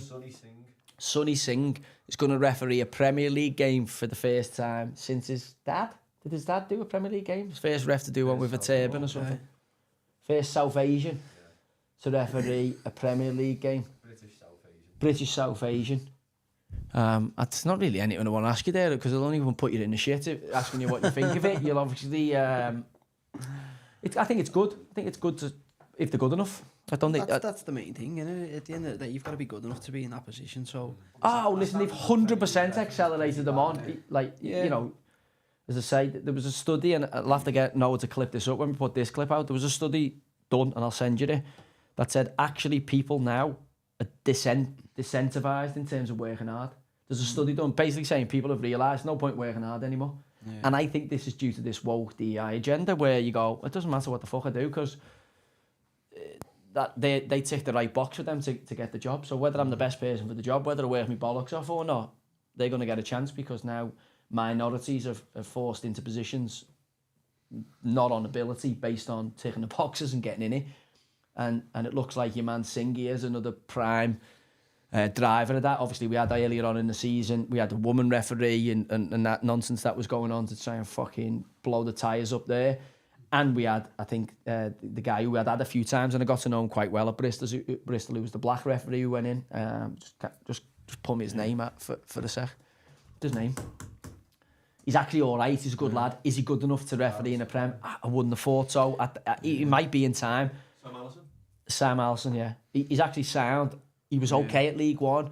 He went into the champ this year, and before you know it, they fast-tracked him into the... Now, my thing is, if they were white people, would they get the same treatment? Are they being fast-tracked because they're good? Or they're being fast-tracked so the Premier League can go, look, we've got a South Asian, look, we've got a black person, look, we've got a woman. But as Josh said, then the standard in the Premier League's been pretty poor this year. You know, refereeing and on VAR. Yeah. You would like to think that they're trying to bring people through who potentially are better. That would be my honest hope about it. If they're not, and they're bringing it through just because of the race or whatever. Well, that's I think it's the wrong message to send. I think if they're the best person for the job, it can't. Obviously, ref's going in there Saturday. We'll see what he does in the Palace game, but also it's got to be part of that thinking. Am I fucking good enough to be here, or did you just put me here because it goes with the flow of the world? Do you know what I mean? It would be at the back of my mind. They'd be looking at the referee in the standard of the Premier League thinking, I could do fucking better than them. Because as a player who's come up through levels, I used to look at players who were in League One or League Championship and think, fucking hell, I can do better than him. Yeah, absolutely, yeah. Do you know what I mean? England side, big talking points this weekend, obviously with Rashford scoring a goal. Rashford having a lot to say publicly in the build-up to it, answering some of his critics with his goal. Phil Foden catching fire. Saka we seen tonight was brilliant. I wouldn't take Rashford. All right. He wouldn't even make Not my even in the squad? He wouldn't take my squad. So my team would be I'd go Ramsdale in goal. All right. I'm gonna go for, although he's not playing. I'd go Ramsdale. You fucking robbed him off me. I Yeah. said that before. No, you did. Yeah, Go to yeah. Pope. But I'd go Ramsdale. Know what you mean, yeah. Yeah, I'd go Walker right back. Stones. Who would you go? The other centre? I'd go Joe Gomez. Gomez. Yeah, I would go left back Chilwell. Not Maguire. No, wouldn't go. I just think the way I would want my England team to play was a high pressing. You've got Bellingham, you've got Rice, you've got all the energy. Unfortunately, when you play Maguire, you're going to have to sit deep. Well, that's a big argument with Harry Kane as well, isn't it? Can you press with Kane Yeah, up the top? but hopefully you'd have, the wingers providing that. Do you know what I mean? So I'd go, Walker, Stones, Gomez, Chilwell. I would go Trent and Rice in midfield, holding Bellingham playing as a 10, Saka on the right, Kane down the middle, and Foden on the left. Foden on the left, no Grealish getting in. He just hasn't played enough at the moment, so the last 3 months he probably hasn't really played, so I think he'd be a little bit undercooked. So I'm looking at Jarrod Bowen as well, maybe. Yeah. You know, Luke Shaw you're leaving out, there's a big one. Yeah. Calvin Phillips going to West Ham. Yeah. I mean, I'm kind of with you. I'd go slightly different. Yeah. I would have gone for Ramsdale, Pickford, Yeah. all being fit. Yeah. I'd go for Nick Pope. Yeah. I mean, Pickford is the England keeper, and I don't expect that to change. No, but I'm yeah. like, I can't get my head round him. I just think there's better keepers out there. Like, I know he's a good keeper, but I just don't think he's the best we've got. Yeah. Albeit he's knocked in. Similar, Walker, Stones. I'm going Bramthwaite at left side centre half. It's a bit of a controversial one because Everton aren't doing good, but I like a left footer in there, and I just can't see any standout candidates. I'd probably go Shaw over Chilwell at left back just because I very, very rarely see him have a bad game for England. Yeah. Chilwell, I can see the argument. It's a tight one in terms of there's not much between them, but I just favour Shaw. I don't know why. Then I'm going a midfield three of Rice, Bellingham and Foden. Yeah. What is 2-8? 2-8, yeah. I mean, you know, possibly Bellingham does whatever he fucking wants. Rice on Tonight Show and can do whatever he wants, but Rice would probably be the one who sits. Yeah. And then let Foden find the game. I would start Saka on the right-hand side, same as you, and you have to go for Harry Kane because of his goals. Yeah. But on the other side, I'd go Grealish. Yeah. I'm seeing the best version of Grealish, maybe not the Grealish of this season. Yeah. But also there's an argument for Jarrod Bowen. Like, I like Bowen. Yeah, and Ollie Watkins. Watkins, yeah, it's another good shout. He's been playing down the middle. He can't play off the left, can he? So I can't see him. I can't see Southgate playing him off that side. Yeah. I mean, I know what one player we haven't even mentioned. We haven't even mentioned Sterling. Yeah, he's back not, at it. He's not like, he's still only young. Do you know what I mean? Like, he's fucking won. I mean, I'm leaving Trent out of there. I mean, I'm looking at it going, how'd you leave fucking Trent out? But I'm leaving Trent out of there. Trippier. Trippier out of there. Does Gomez even make the squad for you?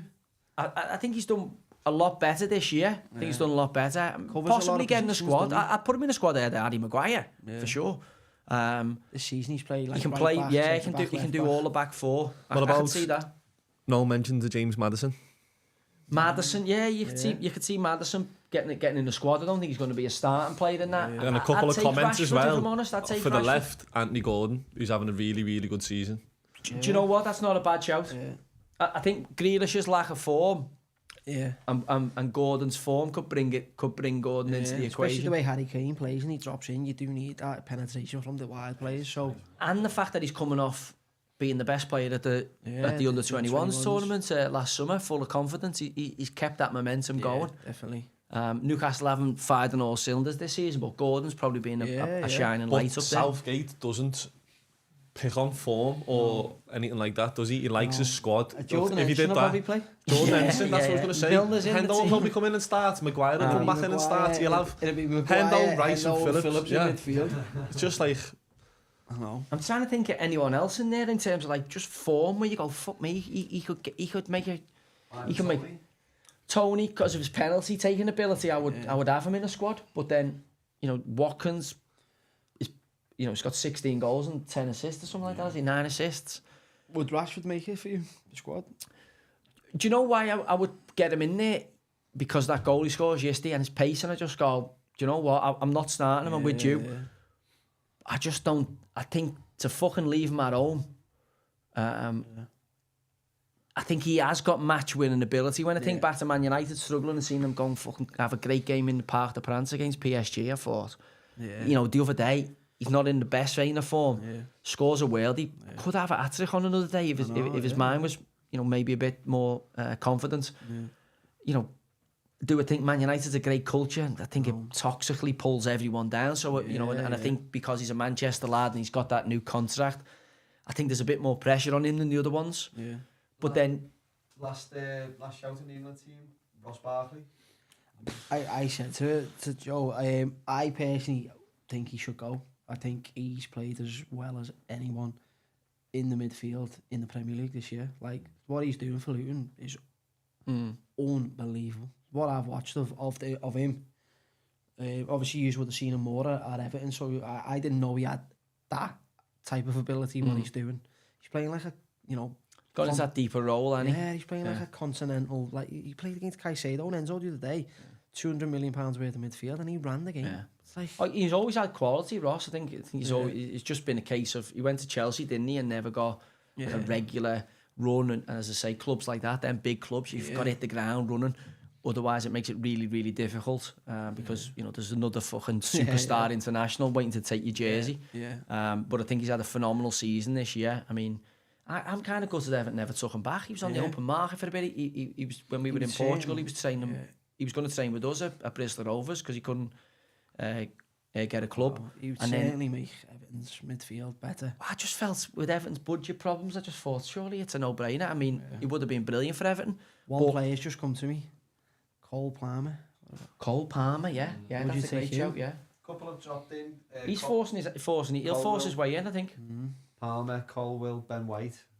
But Do you know what I like Colwill? All squad players, aren't they? I like Colwill. Colwill is a good footballer. Just I don't know. I just like a left footer, that left centre half. That's why for me I'm looking for it. He's You left talk about footed. Jack He O'Connell is playing left there. footed. It opens up the pitch, doesn't it, when he just don't naturally receive it. just one quick side a and ball. just go He is bang. left footed, Colville. Is Colwill left footed? Yeah, he Oh, I plays didn't know left he back was sometimes as well, doesn't he? Oh, I thought he was like right footed. I'd He played still, left centre half. I generally would still have Branthwaite over him, over Colville, I think. And Joe's been in there as well, hasn't he, for England? Dunk.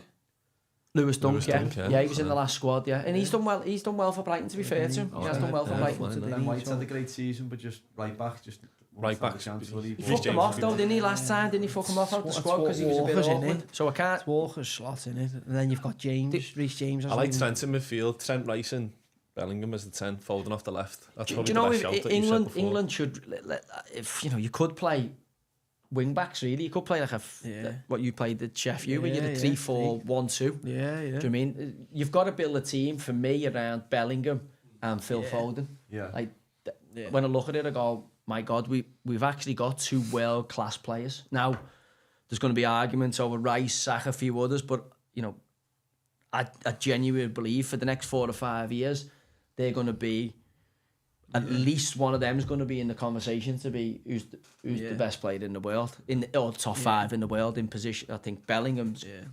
You know, You think of Real Madrid and Man City, they're going to be knocking on the Champions League door every single year now for the next 5 to 10 years. And them two are going to be at the fulcrum of everything they do. You know, even if Mbappe comes in, Mbappe couldn't wish for the fucking the start that Bellingham's had as a midfielder. What's he got? 16, 17 goals. Scary. Should have another one after the weekend as well. But God, disallowed. Any questions? What are they coming in with? What have you got for us? Got a couple for Duff. They were asking what's the 5 biggest English clubs outside of the Premier League currently. 5 biggest English clubs. Yeah. Leeds. Outside the Premier League. Leeds. Sheffield. I would No, say it's in the Premier League, innit? Chef Wed, so- you saying? No. Absolutely not. No. Just thinking like in terms of atmosphere, some of the Oh, grounds you okay, played yeah. at. Do you know what? I always like QPR. Yeah. Always tight ground. Yeah. Really tight ground. Leeds, brilliant atmosphere. Chef Wednesday is unbelievable atmosphere. Stoke, Norwich, Southampton, Southampton. Ipswich, Sutherland. Portsmouth. Sunderland, yeah. Yeah, Sunderland, Portsmouth big was a club. great ground. Great ground. I like the old-fashioned grounds, you know, like where the Rylons, Fulham's was a bit like that. But, Right on you, yeah. literally like they were on the touchline, do you know what I mean? Someone said West Brom. West Brom, yeah. Yeah. Blackburn won a Premier League. Yeah. Leicester and Blackburn are both in the champ, won a Premier League. There's some big clubs, isn't there? But also like, even thinking the likes of Middlesbrough, when the grounds are full, Sunderland, the grounds are full, it kind of takes that away, don't it? That Yeah, feeling we away. played Sunderland when they got relegated out of the Prem, the first game of the season, and like we were looking at the team sheet and they still had all the Premier League players, but none of them wanted to be there. We beat them 3-0 away in the opening day, and it was just like, these are going to struggle. Yeah. And they went down, ended up going down. Over in Germany, and I'm saying this to you because I know your Liverpool connection, Bayern Munich drew at the weekend 2-2 Friday night with Freiburg, and then obviously Leverkusen went in and beat Cologne 2-0 to go 10 points clear. Yeah. Do you think Xabi Alonso can lead them to a title? Yeah. I watched the game. It's just the way they play and the way they dominate the ball, and you know the opportunities they have. It's just relentless, really. And then you're hoping, or you're praying, or you're wanting him to take the Liverpool job? Him or De Zerbi, I would love. Obviously, Xabi's connections. You with got to pick Liverpool. one. Yeah, I'm going Xabi. Xabi. Yeah. I can see that dropping in and happening. Yeah. On the other side of that, the curse of Harry Kane. I know. I There's always been remember reports Mangy coming out of saying, Germany I today, said, "Do you though, want that Alonso's negotiating with Bayern today. That's come out. How can you pick Bayern over Liverpool? I know, but it's coming out league today. shit. I do agree. And- How can you go to a worse team in your and league that you've just They're pummeled? just going to get to like Champions League quarter-final and just get But it's an slapped by easier one of the route. English I know, but teams. it's easier to win the league and build your like. It's going to be hard to come to Liverpool with City about, with Arsenal about, the biggest thing. following Klopp. Is following Klopp for me. It's like whoever follows him, it's like it's a tough gig. You look at Just because the United, fans love him. you look at United, or when Man City, when Pep eventually leaves, there's going to have to be a bit of fodder, isn't there, going in after I'm him? still He's open gonna do Klopp the just fucking scrutiny. goes, I'm not fucking leaving. That could happen, you know. I'm telling you, that could happen. It's not fucking cry my eyes scheduled, out. and it makes it 10 years. I can easily see it happening, you know. I've got a ticket. We got tickets for the last game of the season, and I'm like, Like, I'm actually not joking here. I could see that happening. The more and more I think about it, I go, he's 9 years. Why not go get to 10? yeah.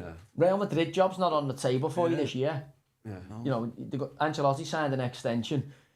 He can take Bayern at any point if he wants to.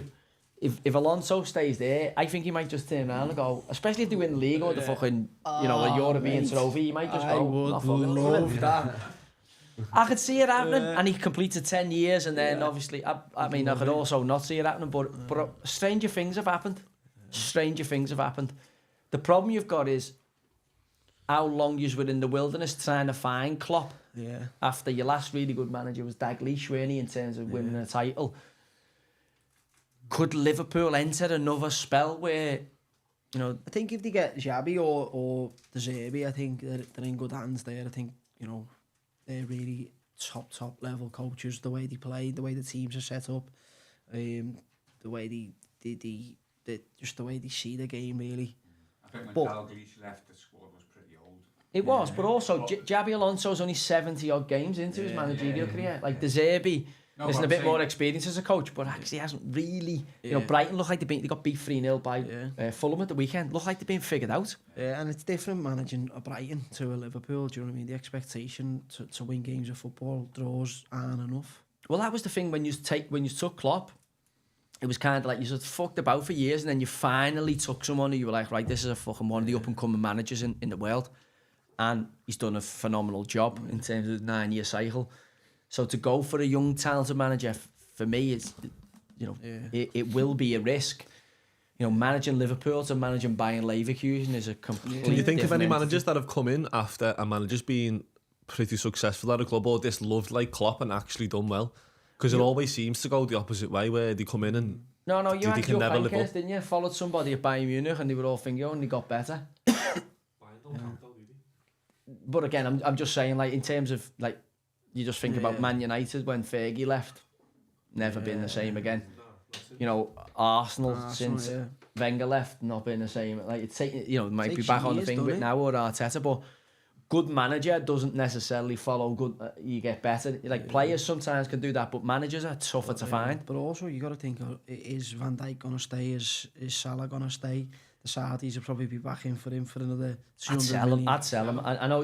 If you're gonna, I'd sell Salah, and then you've got Pedro Neto or Jared Bowen ready-made replacements for him. Yeah. And you know, Salah will be the biggest salary at the football club off the thing. Now the problem you've got is if you lose Salah, does that make Van Dijk go, nah, I'm going to Barcelona or? I mean, the problem you've got is elite level managers keep elite level players. Like what I'm saying to you, if Emirates comes in, I'm like, no disrespect to them, fucking sounds it, but I'm like, right, Amofsky, this is not serious. We haven't got a top manager. And you know yourself, if you're Van Dijk and you're trying to win Champions Leagues and Premier Leagues, and you put in a manager that's mediocre, it'll accelerate him out. And so he's going, look, I've probably got another 3-4 years at the top of my game, do you know what I mean? Maybe more, because he's just an absolute incredible athlete, but it's like these next 4 years, he wants to be challenging. He can't have another year where he's in the Europa League. It just can't happen. You know, if Van Dijk turned around last year and went, look, I'm getting off, or if he didn't qualify for the Champions League this year and he went, I'm getting off, I'd be like, well, isn't he out of contract at the end of this year? Yeah, so next year. Is it not the end of the season? No, next He year. never usually let them get the last 12 months though. I could see him leaving it out, just leaving it out. Me going to like Barcelona. Nah, they very rarely let top players get into the last 12 months of the deal. They'd start negotiating 2 years out, and if they haven't got it sorted, they get sold with 12 to go. Very, very rarely you'll see top clubs let them get into the last year. What are you saying? It's like Mason Mount at Chelsea this year. You know, they fucking end up getting 60 mil for him, but he's got a year left because he's saying, look, I ain't signing. You just need to cut a deal for me this summer. I think he'll see who comes in, and then he'll make a decision whether he's going to stay or go. And it'll be the same with, obviously, Salah, but I think if the Saudis come in and offer 200 million again for him, I think they're going to have to sell him at the age of, what, 32, 33? So, top 4 in the Prem, as is? Hopefully, yeah. All right. In terms of, you know, you got Liverpool, Man City, Arsenal, Villa. See anyone breaking into that? No, not really. Who do you see winning it? Obviously, I hope Liverpool, but I just think the way City are clicking into gear, I think Liverpool have games where, like the other day, it is on a knife edge. It can go both ways. Elanga could have scored 2 goals. I think Liverpool will have 1 or 2 of those, and I think that just to be too much. I think this Sunday's going to tell the story. Whoever wins that game wins the league. I think if Liverpool can get a point, I think with this, you know, with the injuries and City not having as many, I think Liverpool getting a point Sunday is a big result. Is it unfair to rule Arsenal out of it? Not after tonight. No, I think Arsenal are really good. Do you know what I mean? I think again, but they're gonna be coming unstuck in some games. It's like right now, everything's flying for them. Do you know what I mean? It's the games where it doesn't go quite well. I think have they got that character, which they might have. They've got a big week next week, right? So they go Monday, Saturday. They play Brentford at home on the R5. Then they've got Porto, I think, during the week, and then is it City after that? Yeah. So like it's going to be a big week in their season. If they can, they lost to Porto away. It's only a goal in it, but if the momentum of going out the Champions League and then sign a pick up to play City at the weekend, and even if they get through the Champions League and then they end up playing like a Real Madrid, them games are just like not just physically, emotionally, they're just so draining because people have never played at that level before, and Rice will have dreamed of playing at the Bernabeu for years, and then the emotion of playing at these grounds, it takes it out of you. At the bottom end, Sheffield United and Burnley, 2 of our old clubs, mate. Unfortunately, I think they're gone. Like 13 points. You know, the 9 points from safety. And I can't see where they're getting another point. Never mind, fucking 9. Either of them. Unfortunately, and then it depends with all these point deductions, doesn't it? And what's Forest are on 24. It's just insane. But Luton have got a game in hand. Goal difference is negligible, and Forest could get 6 points. Everton could get further point deduction. If Forest get 6 points, I think they're down. I mean, they're definitely down. If it stays the way it is right now, I think it's between Forest and Everton. Brentford on 26 points get pulled into it. Possibly, yeah. Palace on 28. And then Bournemouth 31. I think Bournemouth have just, you only need 3 more wins. You've just got to see the finishing line. I think Palace the same, even though I think Palace are just enough. When will these points deductions? Because it's not really fair. Yeah, you know, fucking who knows? They're just fucking making it up as they go along, isn't In a week it could be announced after the season's Yeah. finished. All right, last little one, because I know you're expert in it as well. In the Championship, who'd you fancy to come up? Leicester are currently on 78 points on the top. Fancy Leicester. Obviously, he's one of Pep's disciples as well. Yeah, so Mashara. the way he plays and that, it's really good to Premier watch. League squad bouncing back as well. Same with Leeds. Yeah. You've got Leicester top, Ipswich second, Leeds, Southampton, West Brom, Hull. Norwich got back in today. Yeah, I think Leicester. I don't. It'd be great if Ipswich got back in it.